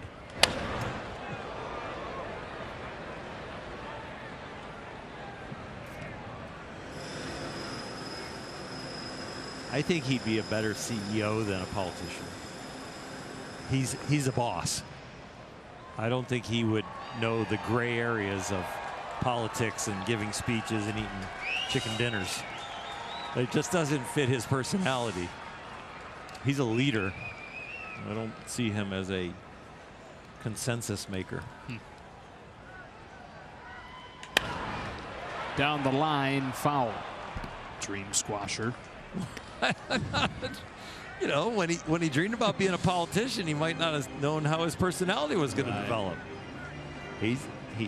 You know, if politics was about intelligence and leading and having a strong opinion, then yeah, I could see him getting the votes. It'd be very interesting.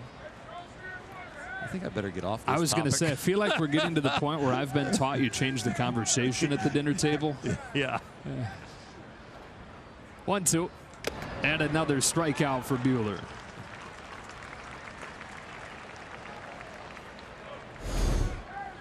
Is this the cutter? Oh. He's been throwing the fastball 95 to 98. He's been throwing the cutter just below that, 93, 94. The fastball tonight has kind of arm side run and life, and the cutter's going the opposite direction, just a little bit slower. Very good stuff just with those 2 pitches. He could tell him, that's all I'm going to throw tonight, those 2 pitches. And he'd be really hard to hit. Wow. Reynaldo Nunez looking out there saying, how in the world did that fastball wind up where it was? Oh my. What in the world? Yeah. That ball started on the outer half to outside corner and ran all the way 6 inches in off the plate. To the point where it almost was going to hit him if he didn't swing.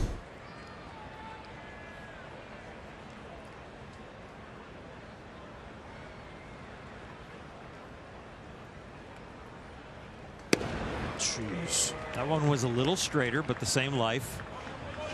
The pitch before that, he got inside and kind of fell off to first base a little bit on. That one, he stayed behind. His hand stayed a little bit behind, just slightly off center.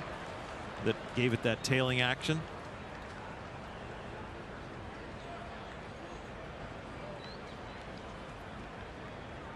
See what he goes with on 0-2. He sticks with a fastball and has 10 Ks tonight.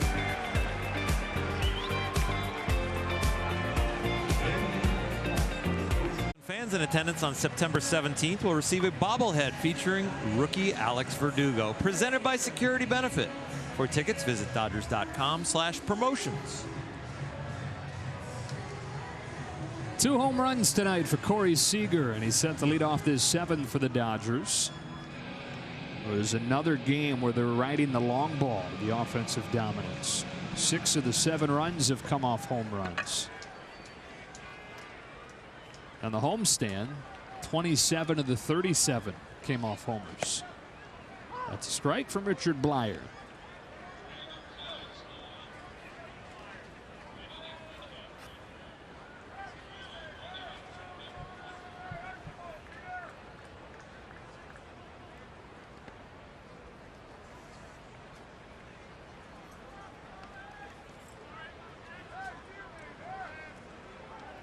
Came into the night watching Walker Buehler the first inning or so and thinking it could be a special night.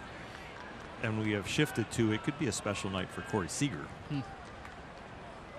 It's going to be a special night for the Dodger organization for sure.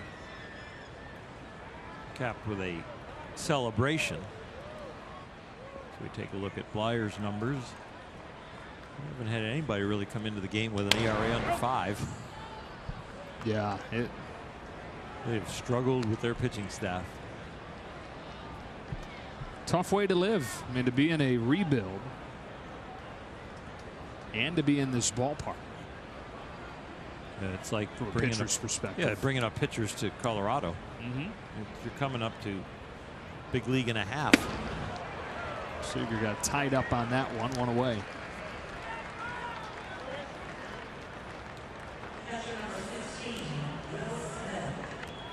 Here's Will Smith. One catcher tonight is Will Smith. The other is Cisco.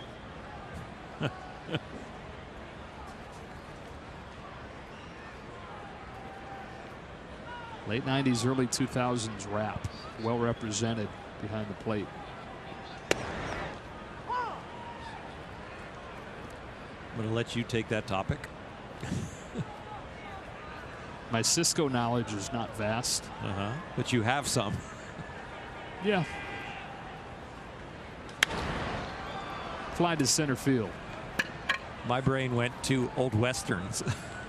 I think Cisco is always kind of a name used in Western movies. And I'll let you go with that. Yeah, so.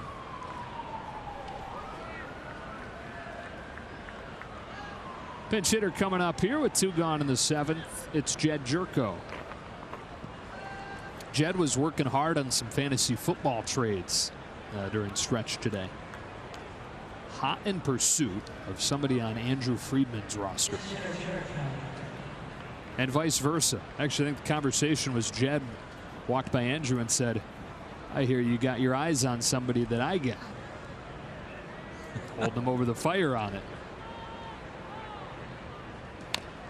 They get into it, man. That would be cool to have a text relationship over a fantasy football league with your president of baseball ops when you have just come over. Yeah. And he signed you. Oh, wow. That would be so cool. I could just see me back in the day texting Tommy Lasorda, Peter O'Malley, Fred Clare.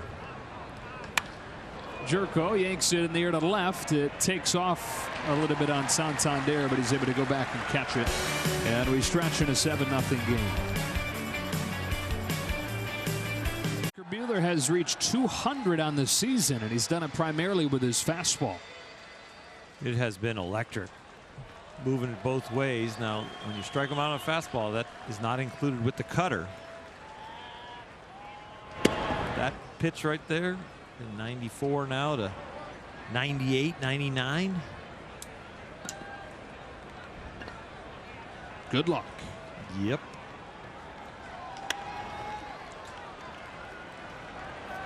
Here's Seager. 1 gone in the 7th. As Ruiz pops out. 2020 My Dodgers membership takes season tickets to the next level with new benefits and fan experiences. Join today and secure your access to the 2019 postseason and the 2020 All-Star Game. Visit Dodgers.com/membership. Dodgers 7, Orioles nothing. Bottom of the 7th inning. Hanser Alberto pulls the line drive to left. And a nice running catch by Pollock.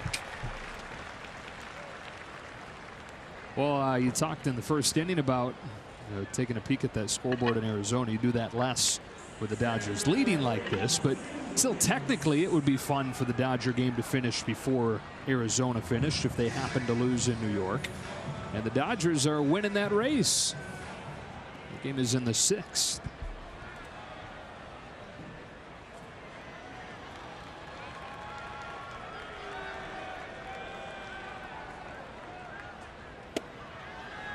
The celebration's a little tempered and a little out of sorts when up on the scoreboard flashes Arizona loses, you know, but or at 3-1 though. Let's get it over with, before them, so they can celebrate on the field a little bit. Make it a moot point what happens in New York. But yeah, it is 3-1 Mets right now, 6th inning.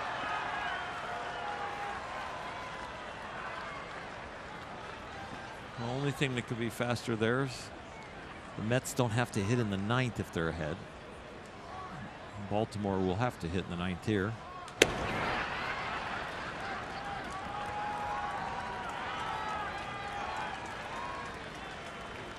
One little blip there in the 2nd. Other than that, that is like off the charts efficient. A 1-2.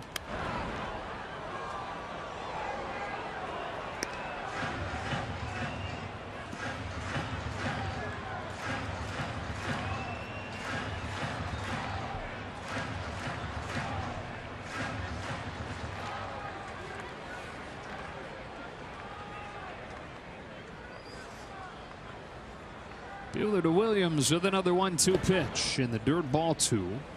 Baltimore has 4 hits against Buehler, and Williams has 2 of them.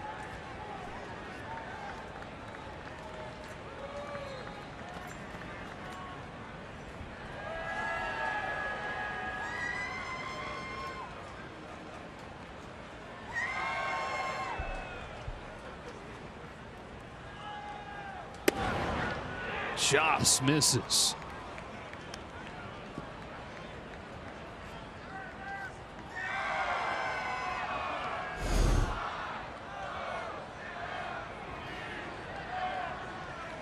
Like to throw a few more of those just misses. This time he got him swinging with a fastball. 11 Ks over 7 dominant innings for Walker Buehler tonight. Baseball on Sportsnet LA is brought to you by the new guacamole double cheeseburger. Only $2.99 for a limited time at Carl's Jr. Last year's celebration came after game 163. This year's celebration, they hope, comes after game 146. Walker Buehler, 11 Ks over 7 shutout innings and getting high fives and handshakes in the dugout. Probably finished.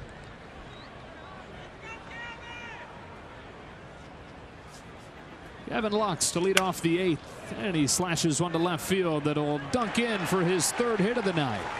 Headed for second with a double and a triple shy of the cycle. With the wheels to do it. This one not hit like his home run, but he'll take it.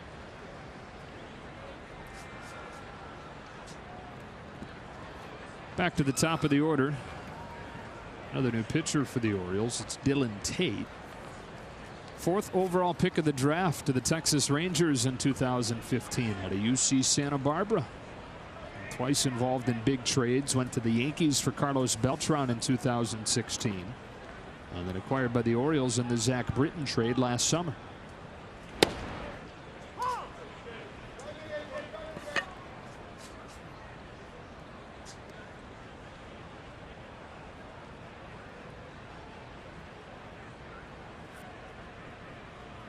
AJ trying to get in on the fun. He's 0 for 4.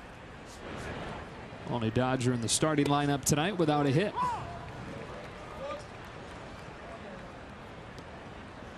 Casey Sadler warming.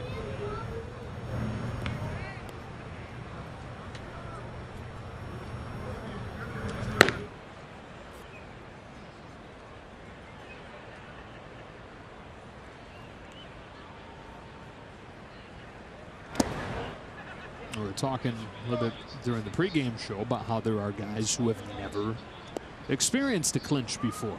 Casey Sadler would be one of those guys.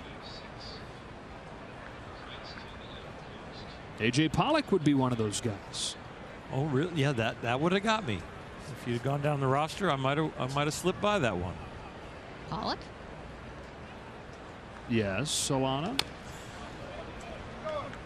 Clayton Kershaw, guys, was telling me earlier today when I asked him, you know, why do you guys want to celebrate each step of the way? And he said, you know what, there's going to be people that have never experienced this before, and there's also going to be people that never experience this again. He said, you know what, we've been fortunate in this organization, obviously, to go back to a billion years as far as the division is concerned. But he goes, I've played with guys that have never even gone to the postseason at all. So he wants the guys to understand what the accomplishment is, enjoy it, and then move on to the next step that they want.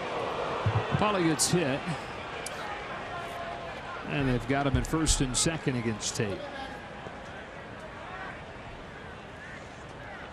It's frustrating to get hit. It's even more frustrating to get hit when you're the guy in the lineup who hasn't gotten a hit.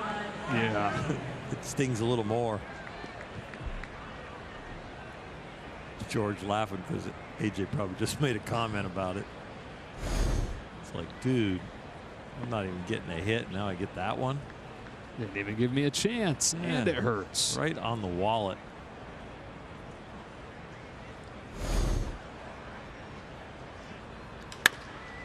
Beatty slaps it to short. They get the out at 2nd, and that's all.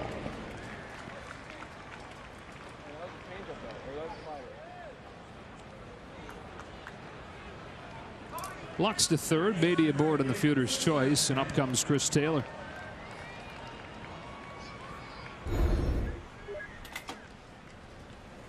Arco, quality top-tier gas for less. Well, if the Dodgers are able to hang on, and this does become the clinching game, Walker Buehler in 2 clinching games in his career, no runs over 13 1/3. Include game 163 last year.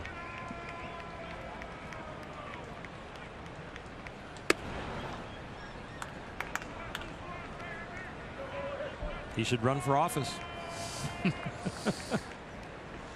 I know I shouldn't have gone there. CEO. Yeah, I see him. Interesting to see posture after an outing. You got the last game where you get the towel over your head and you're sitting on the bench and you're like, oh God, what an outing. And now you got one elbow up talking to Clayton Kershaw face to face. Which outing was a good one and which outing was a bad one? 1-2.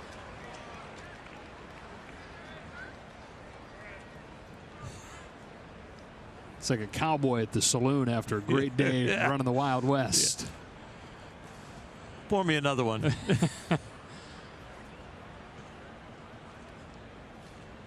Tate fires and Taylor fouls it. Still 1-2. Did you see how I got Cisco? There you go. Hey, Cisco, by the way, the rapper from Baltimore. Okay. Yeah. Building my knowledge. Now I got to find a picture of him.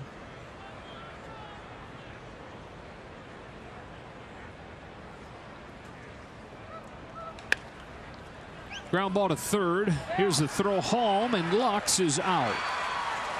Rio Ruiz cuts him down. 2 gone in the 8th. That is not an easy play and not one that you get very often. So visually, you've got the runner there. You don't want to hit him in the back. You've got to get the ball down for the tag in the area. Threw it to the inside of the field, which was the right place. Very nice, nicely done.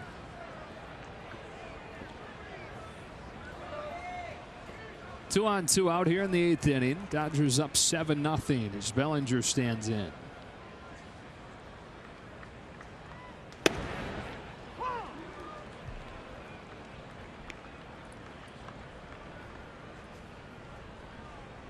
Sometime during this series, I think he's going to hit a fun one to watch here. Maybe up against the building and right.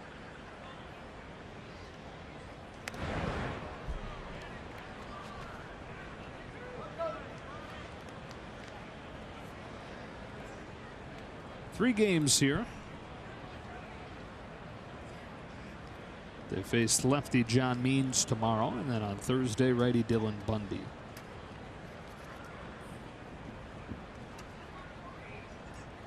On an 0-2, Bellinger takes high, ball 1.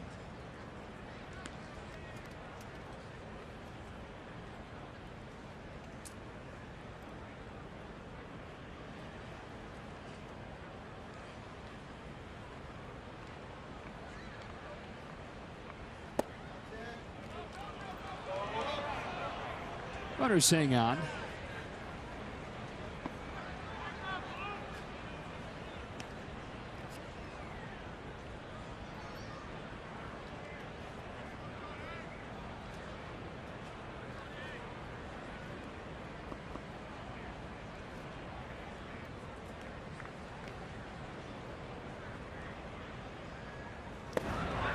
Chases there and ends the 8th.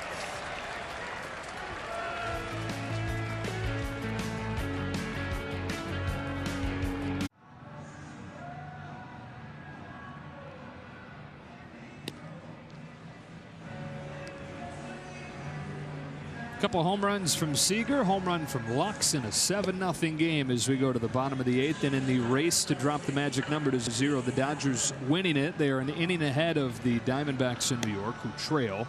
It looks like tonight may be the night. Yeah, it looks like tonight's going to be the night. They put this game away early. Now they just got to finish it off here. And kind of like the division race, putting that one away early. Yeah. Doing the same thing here in a little microcosm in tonight's game. Yeah, we talk about it, but you go to game 163 last year, as long as you can possibly go before clinching the division. On the verge of doing it as fast as they've ever done it in 2019 as Casey Sadler comes on for the 8th.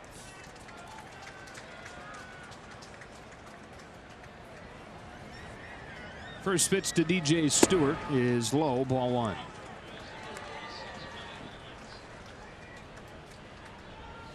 As much as Walker Buehler's fastball was taking off and going up, the illusion of going up, Sadler's stuff is going to go down. This is about bite. Buehler's about life and velocity.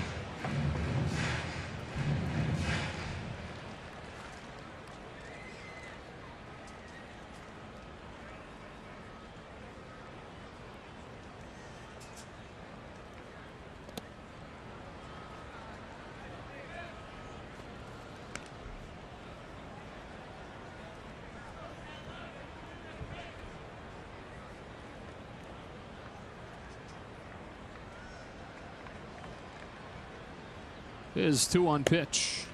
Outside, ball 3.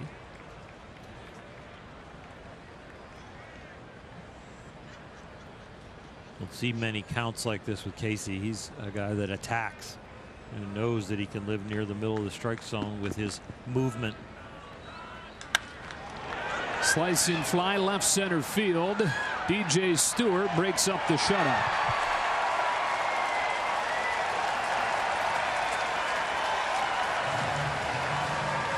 First of the season for Stewart at the major league level, and it's a 7-1 game. Congratulations to DJ Stewart. Casey Sadler did him a favor by falling behind, giving him a hitter's count to be able to let the bat go. 3-1 pitch. Looks like a little cutter. Just kind of hangs right there in the middle. Backs up on him, really. Backs up right into the meat of the bat.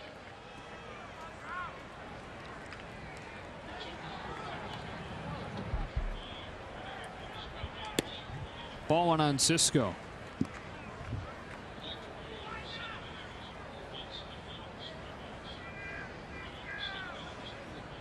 The bullpen really good lately.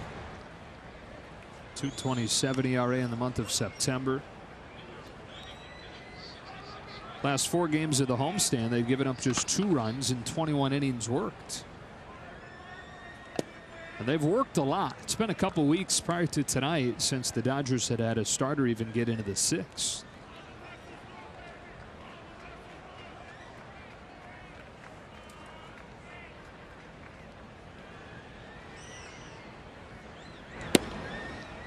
Two and 2.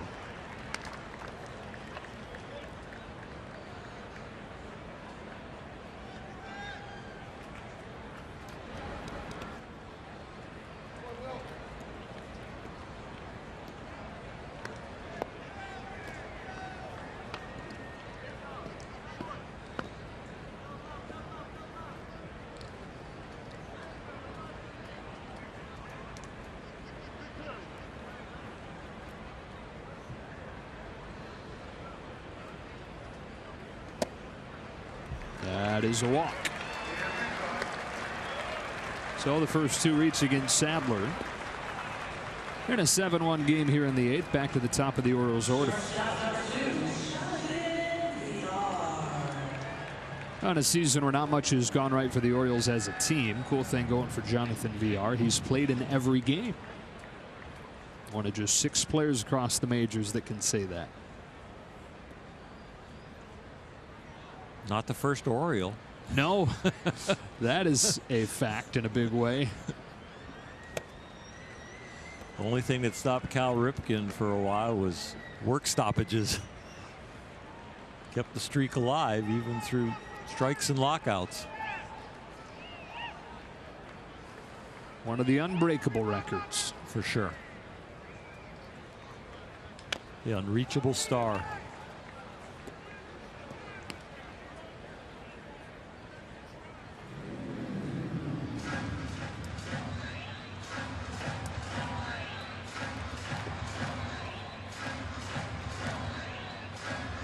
The other unbreakable record of Cal's is the number of batting stances used in one career. He could use 3 or 4 in one game. Huh. He had totally upright, bat upright. He had totally upright, bat on his shoulder. He had crab crouch all the way down like Mickey Hatcher in the Dodger days. He had a zillion batting stances. And they all were for a reason, either the way he was swinging the bat or the way he was going to attack the pitcher that night. What was the ballpark giving? Was it a home run hitting ballpark because the wind was blowing out, or was it wind blowing in and needed hit line drives? He gets VR to chase here, 1 away in the 8th. One of the ultimate adjusters. Which is everything in this game. Sure is. You want to be a winner. You want to stick around. Yeah, he did. Yeah.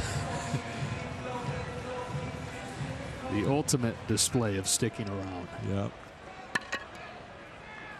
Trey Mancini 0 for 3 tonight.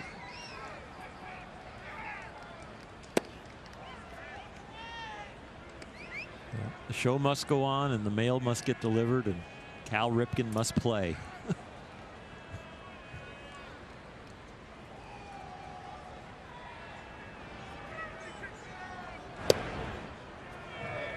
He was a very giving man to this community, not only charity-wise, but even just autograph-wise. He would stand over to the right of the Oriole bench at the end of the game, and people would line up the aisles, kind of like they line up at Dodger Stadium for the kids run the bases. And he would sign until every last person was done.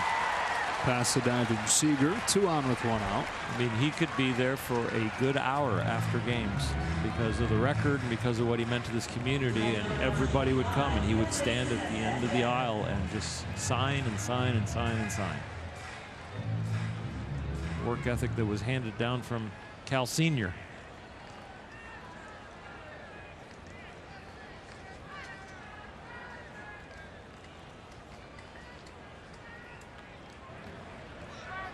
Seven-1 in the 8th as Santander comes up. Had a 12-game hitting streak recently. It ended on Sunday, and he's looking for his first hit in this one.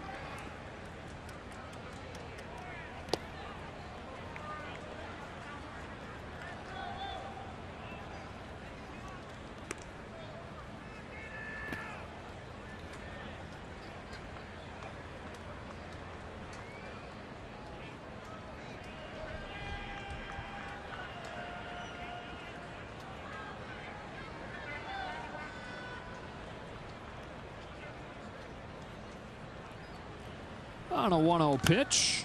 That's popped back and out of play. 1-1.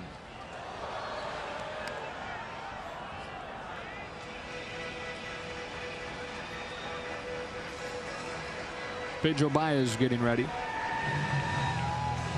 Besides the obvious one, the 88 celebration, do you have other celebrations that stand out for any particular reason? And I guess obviously there were several along the way that year. Fly to center field. Bellinger's got it. You know, the ones in Cleveland were really good too, because that was a very young team and nobody had celebrated, like Clayton has talked about, like others have talked about. You never know who.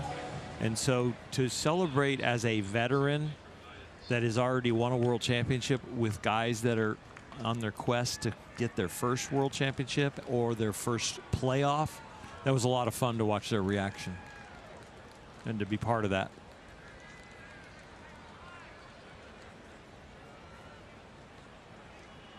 First and second for Nunez, 2 out here in the 8th.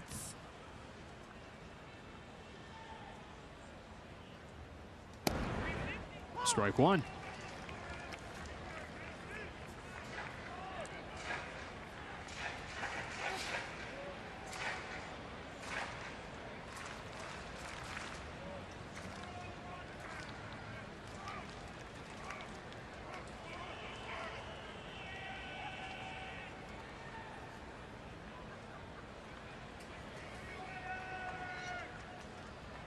Dodgers have 2 guys on this current roster that have won championships. David Freese in St. Louis, and then Joe Kelly last year.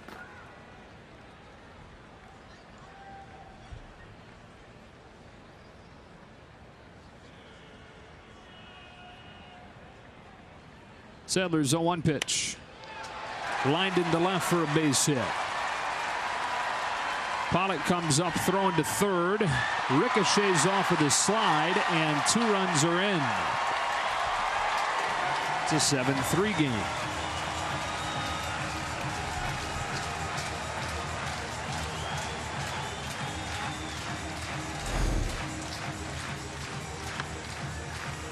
Just a little bit too much in the middle of the plate. That one just not breaking very much.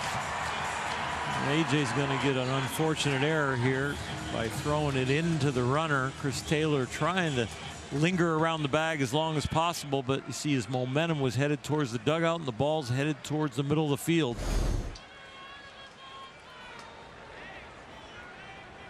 Nunez is second, and 2 gone for the 5-hitter Ruiz.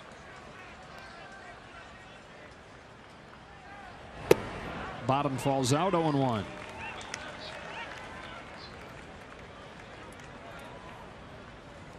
official ruling there for Nunez is a single with 1 RBI. And the E7 allows the second run to score.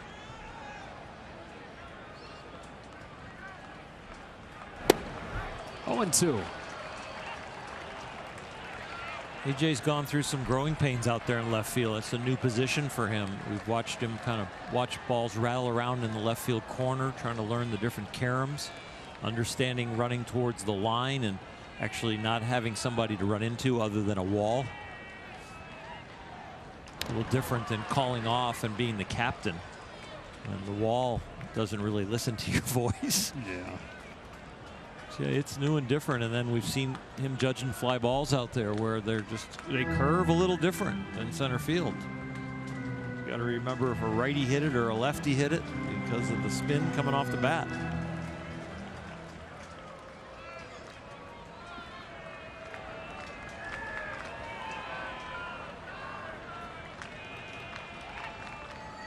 Sadler fires. Ground ball to second for Gavin Lux.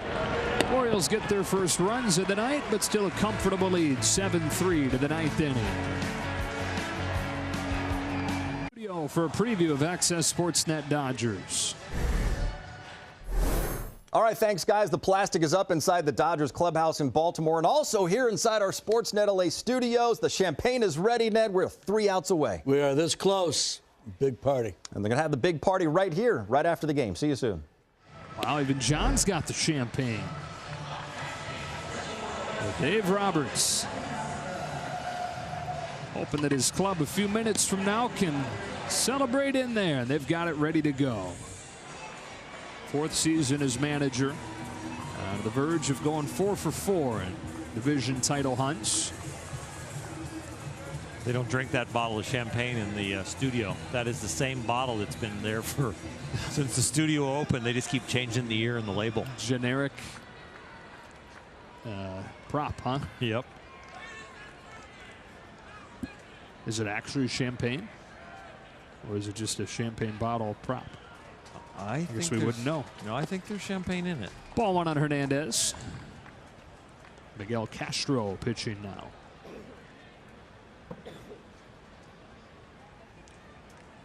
I think if they win the whole thing, you guys got to find out if that's real champagne. That's right. 2-0. That or like break it over the desk like you're christening a boat. Or starting a fight. Yeah, or starting a fight. Okay.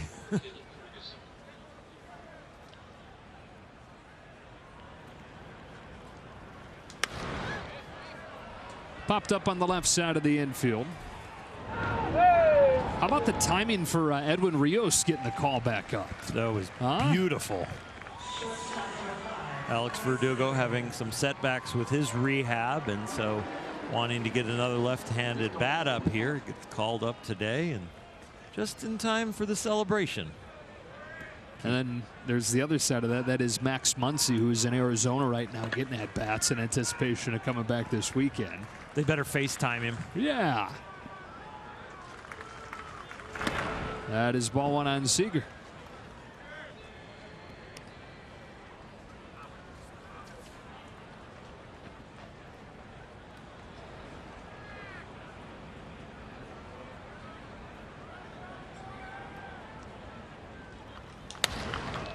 Cracked in the air to left.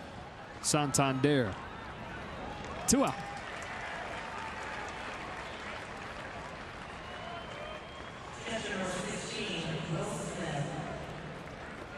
And here's Will Smith.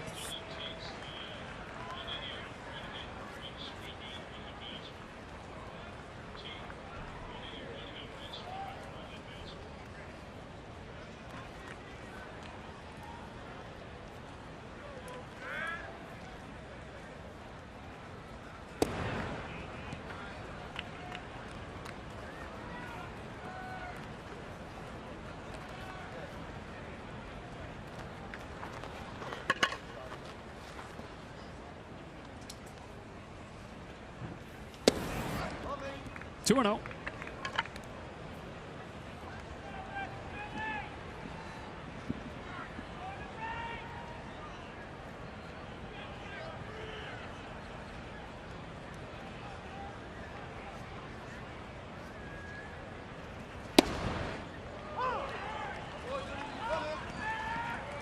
Those are not props.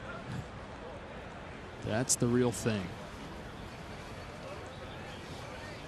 Man, looks like good stuff. I was going to say, you're just going to pour it on each other.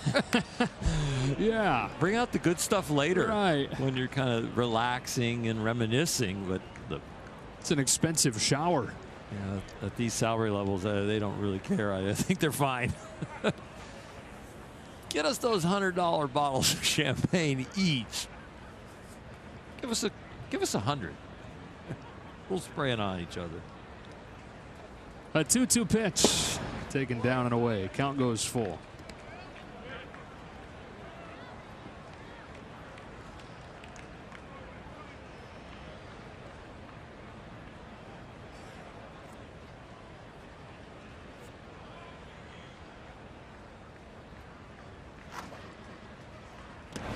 It's a walk for Smith. Well, it's like when you host an annual party at home. It's like, well, we did that last year. This year we got to do X. A little bit more. Right, yeah. X plus one. If you've done it 7 years in a row, got to be out of some pretty good champagne. Yeah. Here's some 1958 Dom. We're going to pour it on each other. It sounds expensive. Grab that. Here's Ed Rios.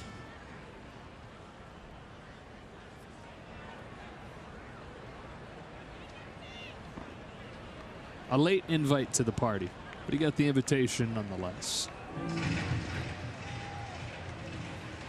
It's not his first day in the big league, so it'll still be special. He knows these teammates, has contributed.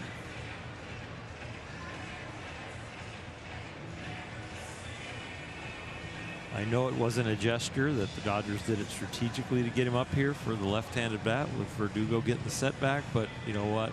In another way also, it's a nice gesture.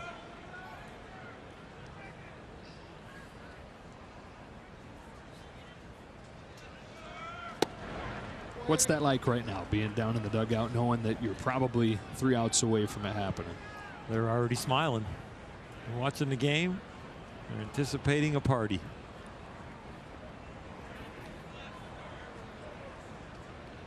I love what they've done in the past too, where they wait for everybody before the champagne pops and they start pouring it on. They wait for Dave Roberts.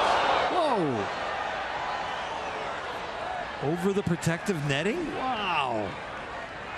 That's as far of a bat throw, I think, as I've ever seen. Yeah. It's going to go for a little bit more of the Manny Mota stick, a little bit more of the spray stick on. Oh yeah, that's one of the all-time greats. That's hard to do, even if you're trying. Yeah. That takes some serious timing, that release, to release at the exact right spot. It's like throwing a frisbee. Yeah.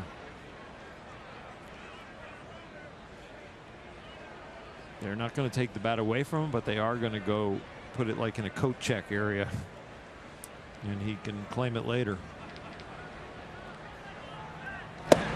Ahead 2-1.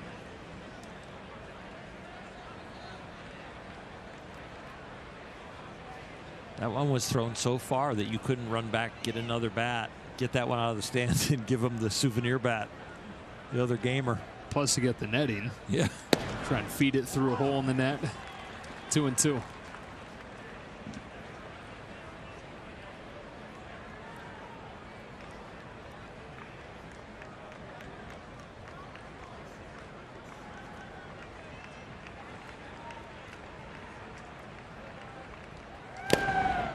Fouled into the glove. Castro hitting 99 to finish off Rios. And let's go to the bottom of the ninth with the champagne on ice.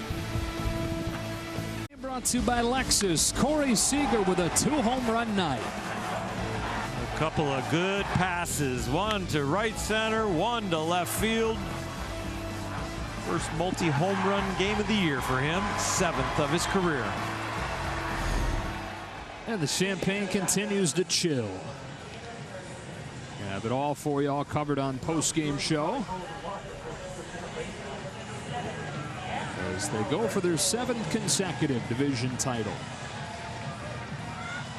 2013, first one in this run. They went from 9.5 back, won it by 11.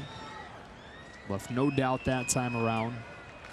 2014 took them to game 159 before they did it against San Francisco. It was against San Francisco again the next year. We mentioned Clayton Kershaw's complete game shutout to do the clinch. Caleb Ferguson on to pitch the ninth. He gets strike one on Alberto. Maybe none of them more memorable than 2016. In Vin's final game at Dodger Stadium, Charlie Culberson, of all people, hits a walk-off home run to clinch the division against Colorado. 1-1. You know, 17 was similar to 2019 in that you're having all those conversations about can they set a record for the earliest clinch ever. But then they lost 16 of 17 and didn't clinch until September 23rd. 1 ball and 2 strikes. And of course, all the way to game 163 last year, when a lot of the conversation down the stretch was, can they force a game 163?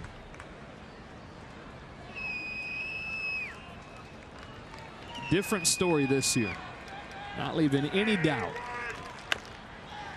Ground ball to third. Taylor with a running throw for the first out of the 9th inning.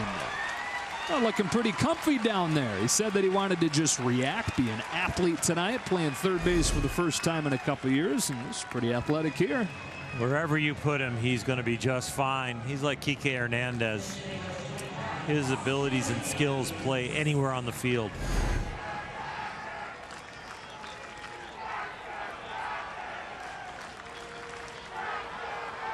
Pinch hitter announced Austin Hayes, and so Rick Honeycutt brings out the scouting report. And a little champagne appetizer, taking him a flute. Yeah, that'd be interesting. Well, this team is going to finish the race. Rick Honeycutt finishing the race. He had back surgery in spring training and made it through the year healthy. Buehler and Ryu back there. I don't like Buehler in flip-flops. That looks like an injury waiting to happen. I don't want him, put him in a glass bubble. We're going to need him for October.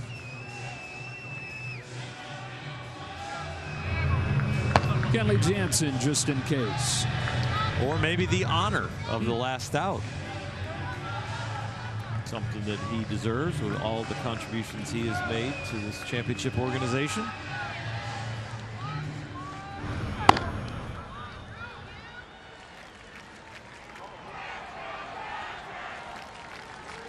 Dodgers 7, Orioles 3. The 9th inning and strike one on Austin Hayes.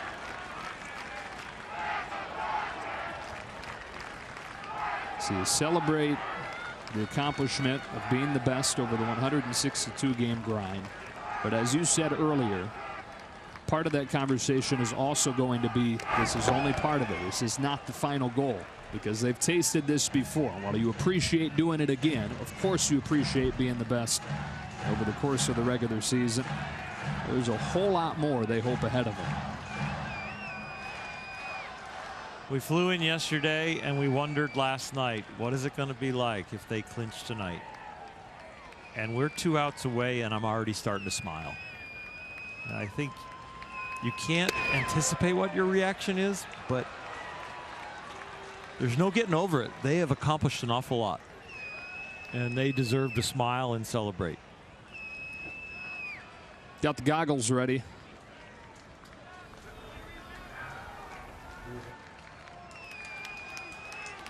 Ferguson home 1-2. It's fouled off. We'll do it again.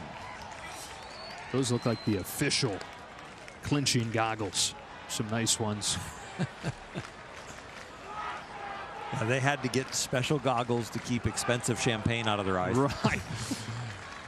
That kind of champagne will penetrate poorly built ones. Oh, even Alana, she's ready for the celebration in there.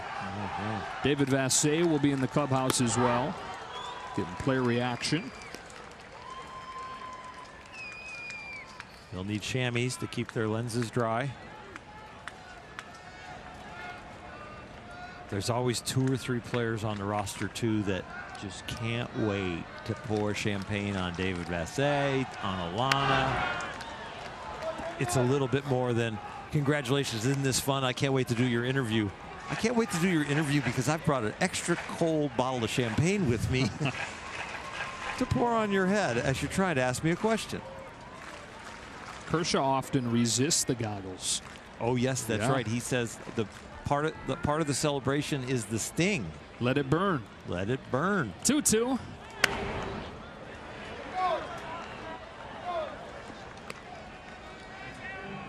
How about Dino Ebel pictured right there?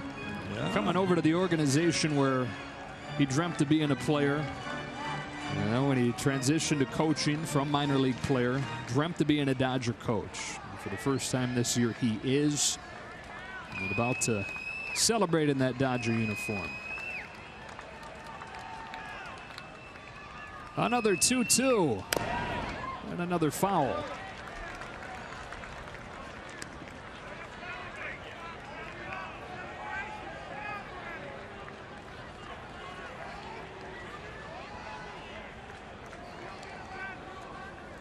Those beards are going to get wet.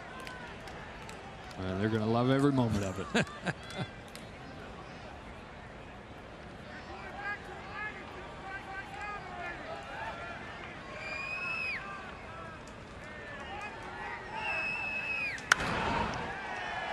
This one's in play. And in right field, Hernandez for the second out. I think you were right. Kenley was up, and just in case. And also a little bit more practice for, okay, in the playoffs, I'm going to be up for a 4-run lead and be used right away if somebody gets on.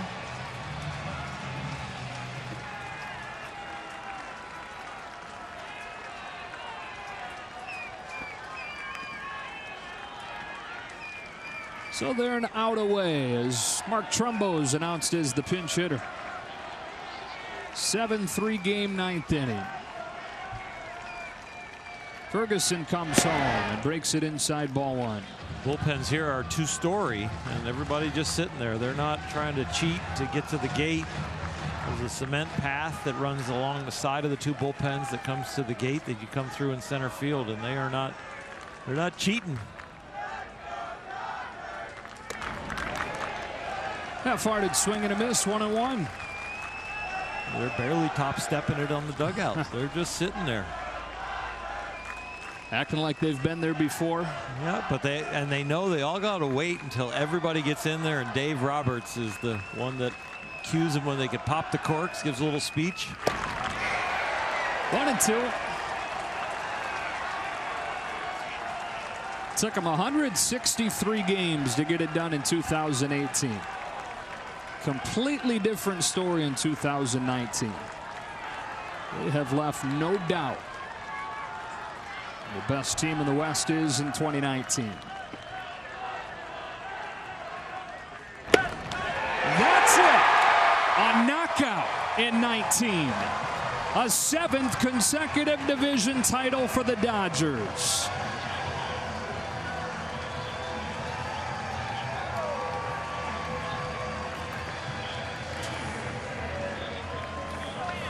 And a subdued celebration like you would expect of a team whose goals are much larger. The exuberance will start when they get in the locker room and they are all together. They know what they've accomplished, but they also know what is in front of them.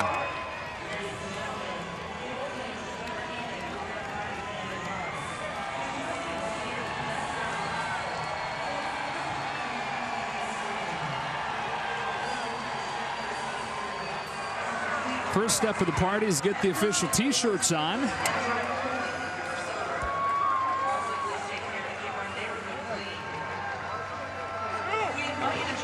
The official division champion hat.